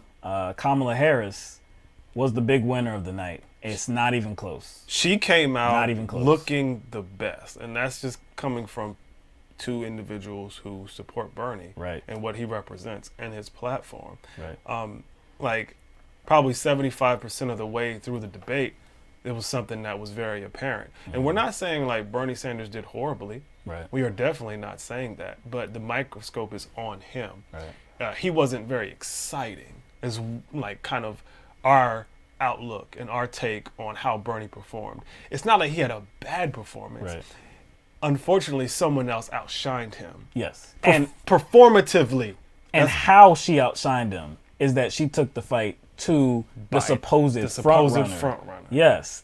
And a lot of people expected that to be Bernie's role there. He was going to take, because of course he had the ammunition. We have the ammunition. Of course he has the ammunition. He has the background to take the fight to Joe Biden. But it seemed like that all of that energy, all of that opportunity was gobbled up by Kamala Harris, and she used it to her benefit. She's the big winner, man. Like what Mike was saying, of course we support Bernie Sanders going back to 2016. We think he is the strongest candidate here. We can't ignore weaknesses, though. But yeah, we can't ignore how it is perceived on that stage and how we know it's going to be perceived by millions of people. Kamala Harris, she took the opportunity. She did well with it, man. With her, just on issue after issue, healthcare, she looked very, very strong. Now, of course, as we have stated before, I doubt how sincere she is, how genuine she is. If she did become president, would she actually push forward with everything that she's saying? I have my doubts. But just on the surface here, just on that stage and just the effects of the debate, we're just talking about rose, man. Debate observations, debate analysis. Yes. You see what I'm saying? So we can get into how we perceive these candidates, but that's not doing analysis on a particular debate and how they came off. Right. You see what I'm saying? And it just seems like Kamala Harris took the opportunity to challenge who needed to be challenged. You see what I'm saying? Because the whole conversation leading up to this debate was what? Tone it down. Yeah. Don't attack each other. Be civil. Yeah. But I think I'll say the same thing that I said in the last debate. A lot of these weren't really like attacks, though. Yeah. They were just like opportunistic responses. Somebody altering the counter narrative, like, hey, you said this, but. Yeah. You see what I'm saying? So they weren't like, personal. It wasn't personal. It wasn't a direct attacks. And I do think Kamala Harris did the best job out of anybody on that stage. But again, I will say that she probably had more leeway to do that. You know what I'm saying? It was probably her that needed to do it. Right. So, losers. Obviously. Losers? Losers or loser? Loser. Okay, let's go loser. Let's loser. Unfortunately, it is Biden. Yes. Unfortunately, Biden came off looking the weakest. And again, that may have to do with, I'll point out that I wouldn't say he got attacked, but he did become the focus. So that may have contributed to it. So I don't think everybody received the same amount of focus that Biden did, as far as other candidates offering a counter narrative to the answers that he gave. So that may contribute to why I feel that way. So it just looked like Biden came off as weak, and he made quite a few nonsensical statements, which we pointed out. Things that just didn't quite make sense. And 2 times it did look like he was uncomfortable in defending himself, because twice he prompted a self-shutdown. Yeah, he just cut it off. Time, that's time, right? He cut himself off. He cut. You know Biden's not like that. He is that kind of folksy kind of guy. He likes to talk. He likes to relate to people, engage with the audience. So we know he's going to continue to talk until his point is finished. He wanted to get out of those situations. My time's up. My time's up. Okay. Hey, his campaign has been hiding him too on the campaign trail. I think he understands that too. That the less I speak is probably the best. I agree. Biden is the loser. I believe he had the most to lose, of course, because he is this supposed front runner. He has been hidden by his campaign. He hasn't really participated in too many events. We know that there are many issues related to Biden that deserve to be criticized. So yeah, he had the most to lose, and he did. It wasn't just Kamala Harris that went after him. And when I say went after, like I said, just criticized either something in his past or his words or something like that. But it wasn't just Kamala Harris. Bernie Sanders did it one time. Also, Eric Swalwell, Michael Bennett.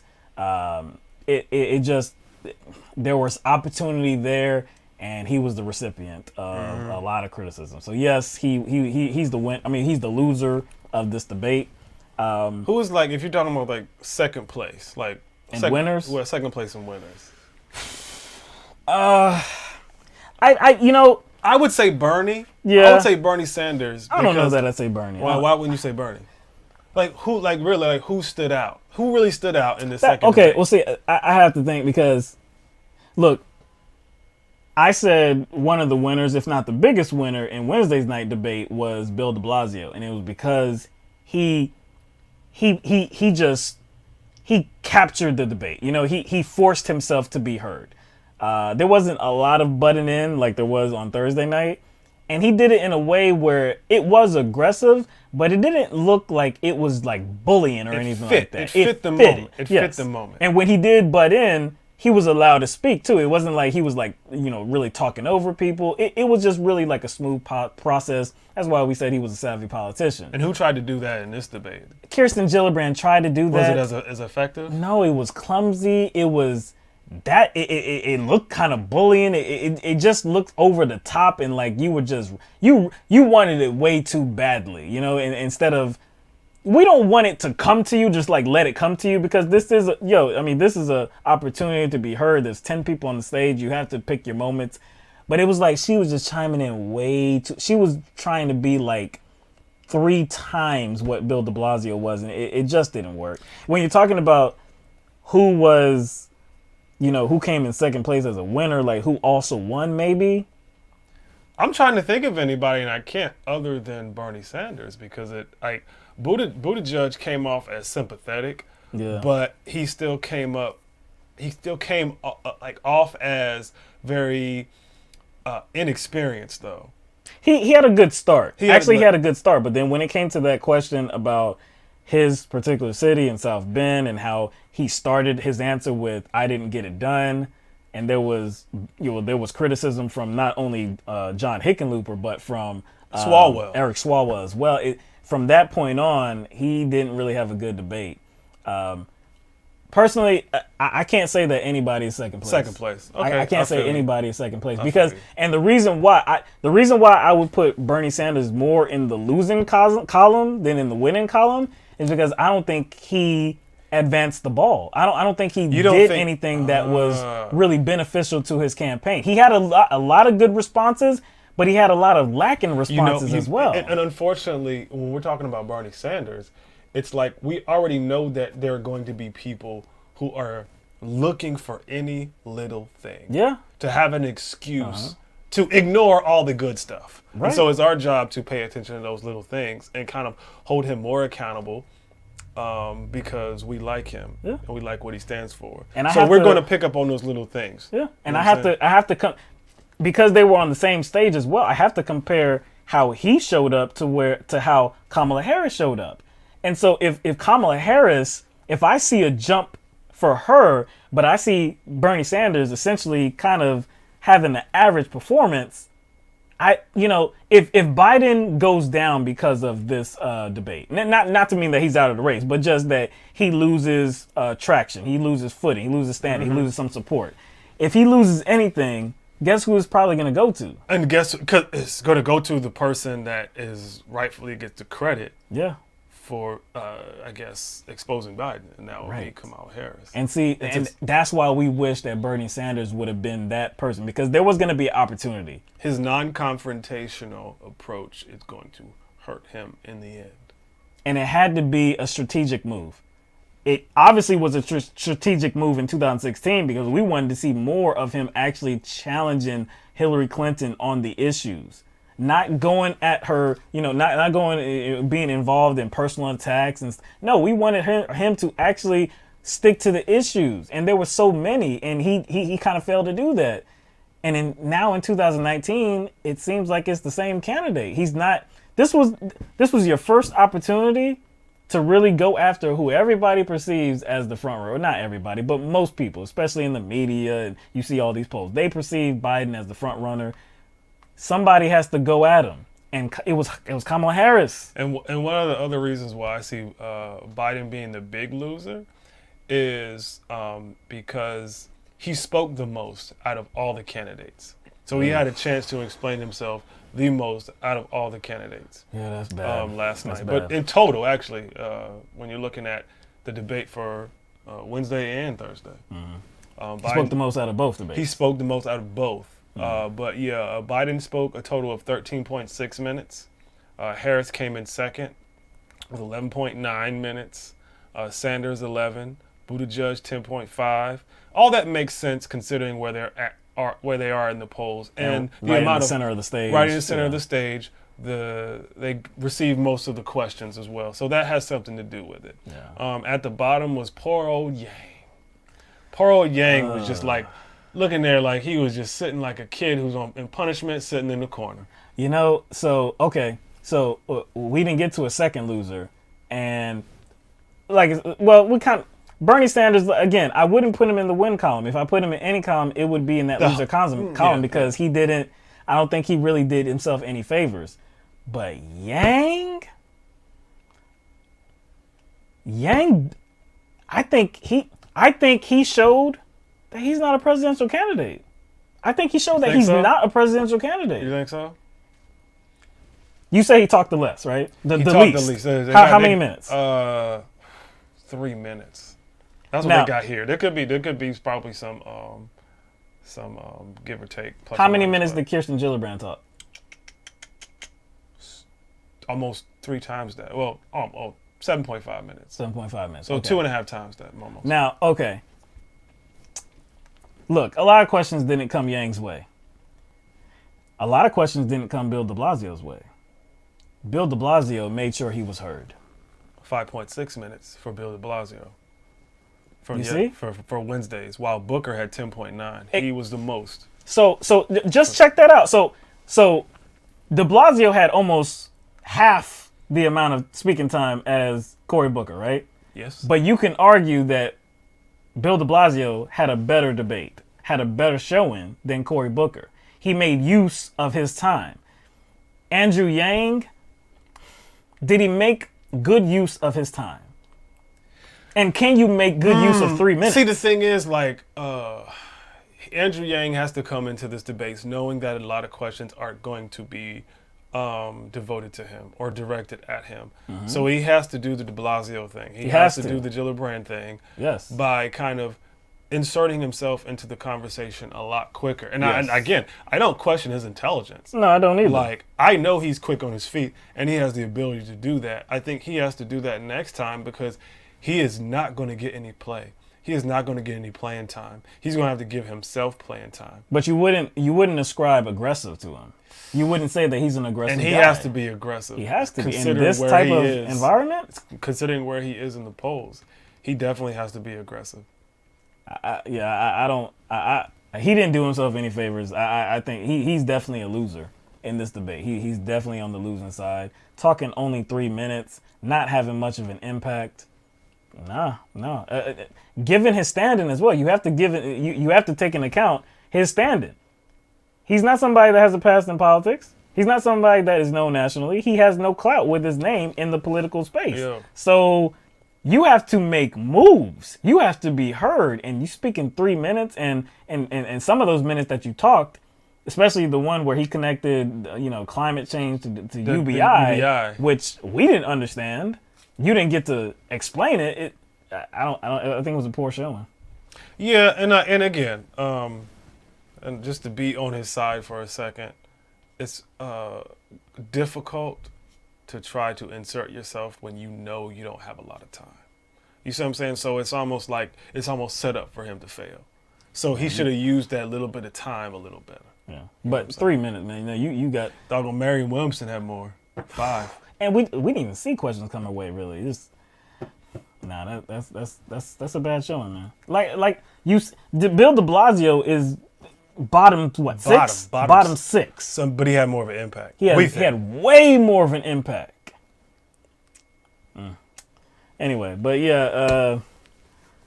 We appreciate y'all joining us on this Friday. On this Friday night, which we've never ever done in history. So y'all are a part of the first LTMB broadcast on a Friday evening. And we had a pretty good audience, too. Had a really good audience. We really appreciate y'all joining us. A lot of people in the chat section mixing it up. We love that. Yeah, because people like to go out on Friday night. I did see Jean said she's getting dolled up and going out. Is that right? Yeah, yeah.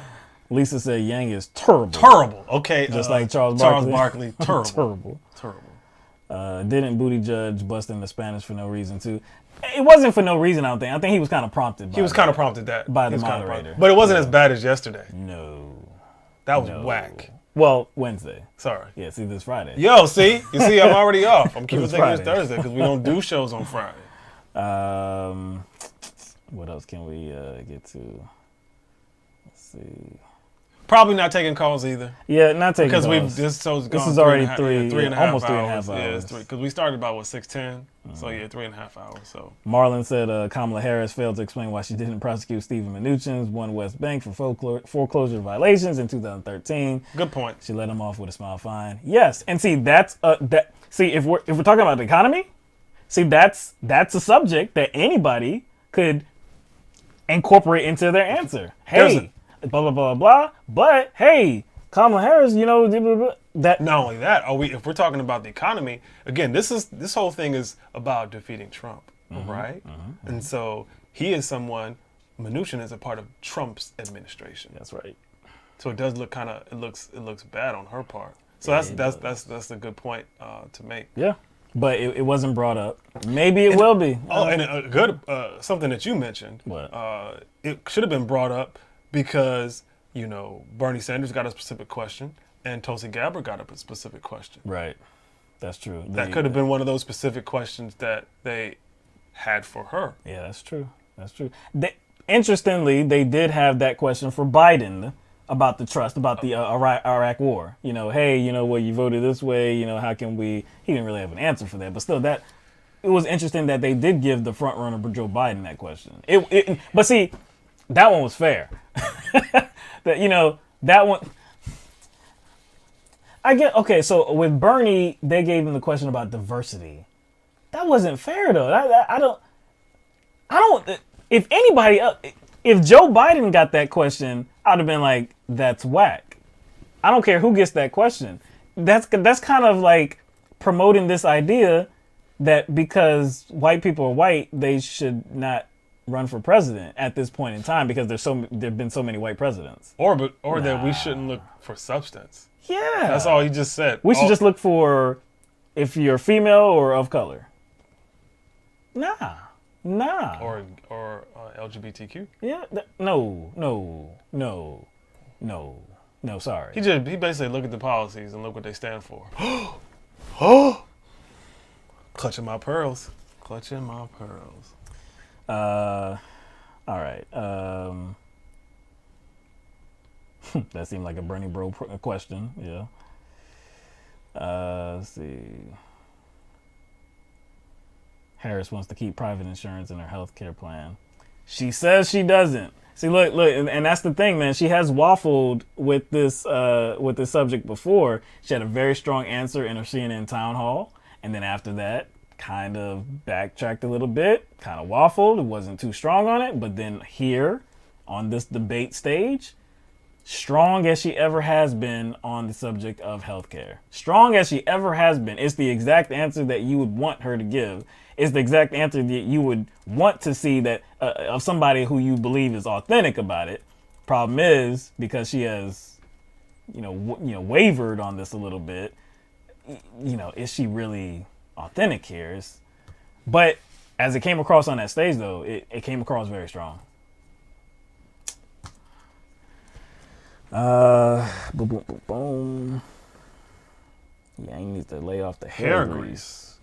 He is the only one that did not have a tie on. Oh, yeah, we noticed that. Yes. We know that's his style, though. Yeah. That's his style.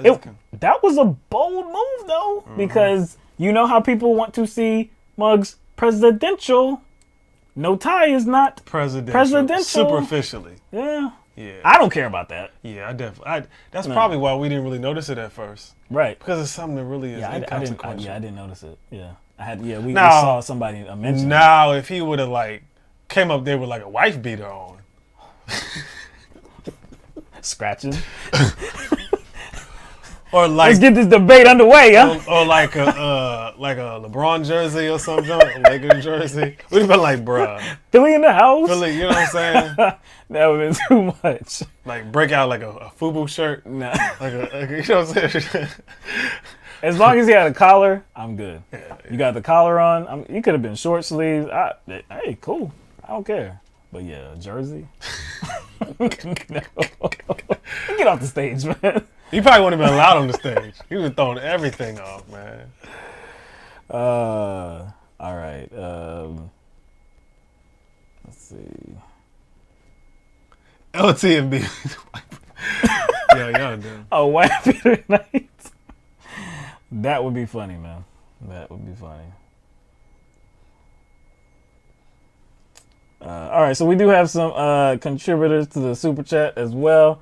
Had Agent Apple. Oh, I've not seen that name. No, you know what? I think we have because that's... Oh, yeah, because of the... No. The currency. The currency. Yeah, the currency. Is that Denmark? I don't know what DKK is. That gotta be. What is DKK? I have no clue. Never seen that before. I am clueless. Danish, yeah. Danish, okay. Yeah, Danish. All right. Got some Danish friends. That's what's up. Appreciate that, Agent Apple. Also Jeremiah, thanks for the analysis. And Gear Randon as well. Thank you very much, everybody, for tuning in. Yeah, made this special event. I will say it made it worthwhile. It did. Came because we thought it was going to be just a little bit. Just a little bit, 20, because it's an off day. We've never done it on Friday. Didn't know how the Friday crowd would be. And y'all came through, man. You really came through. And this was on short notice. We didn't know exactly what time we were going to do this. Usually do it at 7. We came on about 6:15 or so. We didn't know we were going to do it until last night, really, yeah. Yeah, I know, really. Yeah, that's when we really told you. Yeah, do it, period. But time was still up in the air. Yeah, true. So we appreciate you coming through, and shows that you support us. You're interested in the content, and we're gonna keep chucking along, man. We try to remain objective, try to give you the facts exactly as they are. Provide some analysis as well. That's always what we try to do. Try to be fair. Call us out if we're not. I don't think you're gonna get it though. I don't think you're gonna be able to though. I don't think you're gonna be able to, man. I mean, it's gonna have to be a real off night, man. It's gonna have to be an off night for us to say some real foolishness. True that. It's gonna have to be something's gonna happen in our personal lives, where it's gonna cloud our judgment, cloud our objectivity. That's right. They're gonna have to kind of profiteer off of our faults, kind of the Democratic debate. Yep. The second one, Joe Biden. Yep, true. They're going to have to, I don't think that's going to happen, though. Got another contributor, Sharon Formation. See that? Look, Sharon Formations. I never said it before. Sharon Formation, enjoyed your debate breakdown. Do more Friday shows. Okay. But see, here's the thing. I think the reason why it'll fail, like Jordan said, challenge accepted. Because even if, someone calls in or confronts us with something, what usually happens? A conversation usually happens. That's true. You know what I'm saying? A conversation usually happens. And we're not so arrogant that we can't change our minds. Yeah, conversation. Yeah. And there's a few cases where that has happened, where someone is called in and it's like kind of introduced a new element to the conversation, maybe that we didn't see. Mm-hmm. And it's not like it was a complete disagreement. There would just need to be more added to the conversation. That's it. Now we have some strong opinions on many different things, but I can definitely see where, we don't know everything and we don't know everybody's experience as well. So there's some different vantage points out there, some things that we may not be able to see and, somebody else's perspective. So we can definitely be educated, so that's like you said, that's another reason why, boy, it would take something really dramatic for us to be so off to where we said something completely outlandish. But, anything's possible. Evil Yoda said, I'm about to pass out. It's been a long day. Oh, you had to work today? You have to work today, man? Let's see. Must have to work today. A lot of people have to work today, man. Yeah, that's true. That's Friday, why I wasn't sure, man. Friday, people like to take a load off. That's true. Lisa said, I kind of like it when y'all go off script. Hard as whoop. Yeah, man. I tell you what, if the whole show was off script, I'm last night watching I saw some people in the program saying, no, we want to see y'all. We want to see y'all, the raw reactions. I don't know. I mean, they want to see it. You want to see it. I'm not saying like, they're mistaken. No. But what I'm saying is, we're not sure if that would make for a productive experience. Yes. We're not sure if that would be that needs to be seamless. Right. Like something like debate analysis, live debate analysis, that's something that needs to be seamless. And I am not willing to, let's say, sign on to having to be that professional. I'm not doing that shit. I will fucking get up and go stare at the wall for maybe 10 seconds, which I did like twice. That's true. It doesn't make for a good show. Number one, it wouldn't make for a good show because you can't see me staring at the wall. If you can see me staring at the wall, okay, that would make sense. That would give everything context. Yeah, that's true. You're seeing like the full you just picture. come out the camera. I just come out the camera like, yo, where did he go? Why'd he leave? Or like, I can't remember when, but the time I fell out the chair. Oh yeah, that was about Hillary. Yeah, but that was funny though. That was fun. That was funny. So you can see him fall. You can see me fall, and then you can see me get back up. Yeah, that's true. Yeah. And that was definitely not planned. I was like, yo, why you hit me with that, dude? But there was one time where we posted your live reaction one time. Remember, it was the Jill Stein debate, and somebody in the crowd. Remember, he asked that ridiculously stupid question. I can't remember his name, but I remember my reaction. Yeah, this one was like. And I had seen it before, so I didn't have that. I didn't have that same reaction. So I'm just like, this mug is going crazy over here. Yeah, I couldn't keep still. I was literally like a child in a, you know what I'm saying? He's swinging all over the place, man. That's some real raw reaction, man. But I like slid down in my chair. I was like, oh. I was like, that meme, the meme with the kid with the dreads, going like that. Oh man. All right, Lisa's trying to get us to do that. Said other YouTube channels do that. No holds barred, get in there, do that shit. We may, man. I think we need some more room too, though. Yeah. We need some more room. We're cramped, and not so cramped. And but it's different when it's a little cramped in here. I think we need a little bit more room, man. Especially for me. Yeah, because you know how people, you know what people pick on. You might take some shit down with you, man. I definitely will take some shit down with me. You know what black people get picked at for, right? What? You know what black people get picked at for? Running and laughing. Oh hell yeah. You know this. You know black people are good for that shit. See, if we doing that, we need like 2 or 3 cameras, so that another one will catch you. Yeah, so black people are good for that, and that's essentially what I end up doing, just running off and laughing. All right. Yes, we have a page. Is Moose Gal asking us if we have a Patreon page? Moose Gal. You canceled. You are here all the time.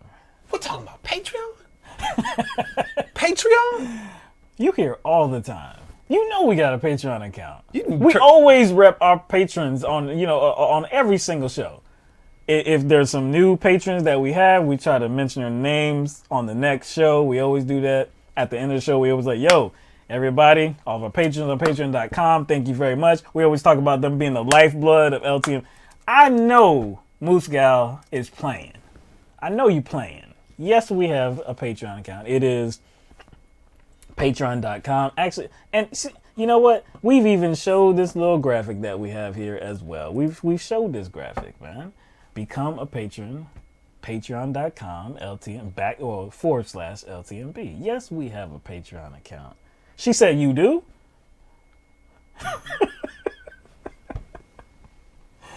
She said, yeah, just wanted you to shout me out.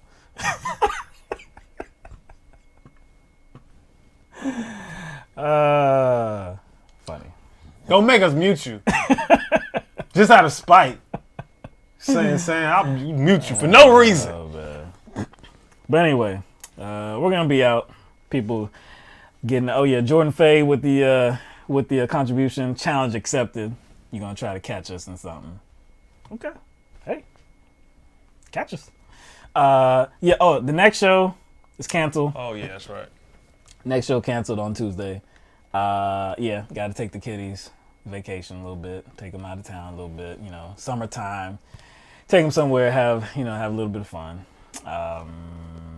What else? Thursday is the 4th of July.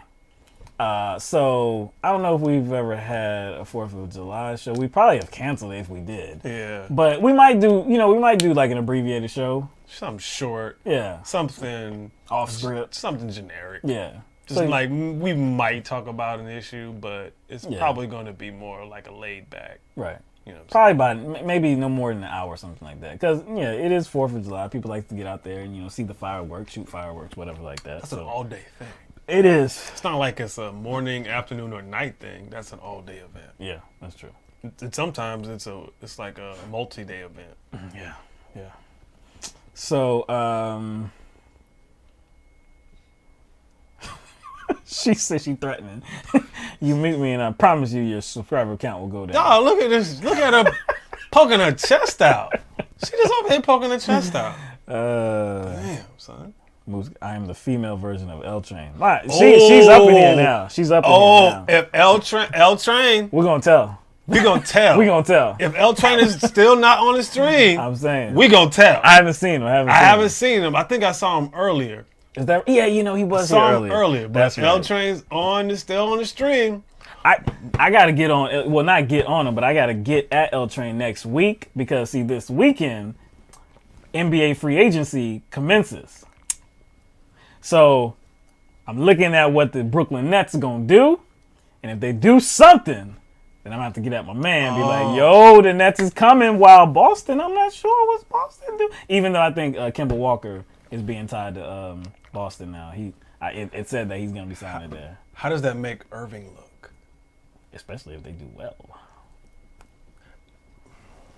No, I think that's the reason why we would do a 4th of July show, Lisa. So that's why I said it would be generic and loose. Yeah. Because we might talk about 4th of July. Yeah, it's not to celebrate the history of 4th of July or anything like that. So no. No. Let's celebrate. No. But I do. But mugs do like to shoot fireworks and see the fireworks. I have no problem with that. It's an occasion. People like to see fireworks. I don't have a problem with that. All right, man. We're gonna get out of here. Yeah. It's going on 4 hours. We're gonna get out of here till that before that 4, makes its way across the screen. But we appreciate everybody joining us. This has been a really good time. Friday night LTMB. Something we didn't know how it was gonna go, but you came through, showed up for us. We're glad we took the time to get this all together. It was a process. It was much more involved than kind of clipping all those, clipping the videos for the Wednesday night debate. This was more involved, but we're glad that we were able to do it for you. We love doing this. All right, so we'll be back next week, Thursday, for a little bit. Just a little bit. For a little bit. Short 4th show. Yeah, everybody. Well, we'll be back Thursday. I don't have to say happy 4th, whatever. We'll be back. But anyway, yeah, everybody have a good weekend. Do something makes you smile, laugh, whatever. And we'll be back next week, all right? LTMB out. Peace.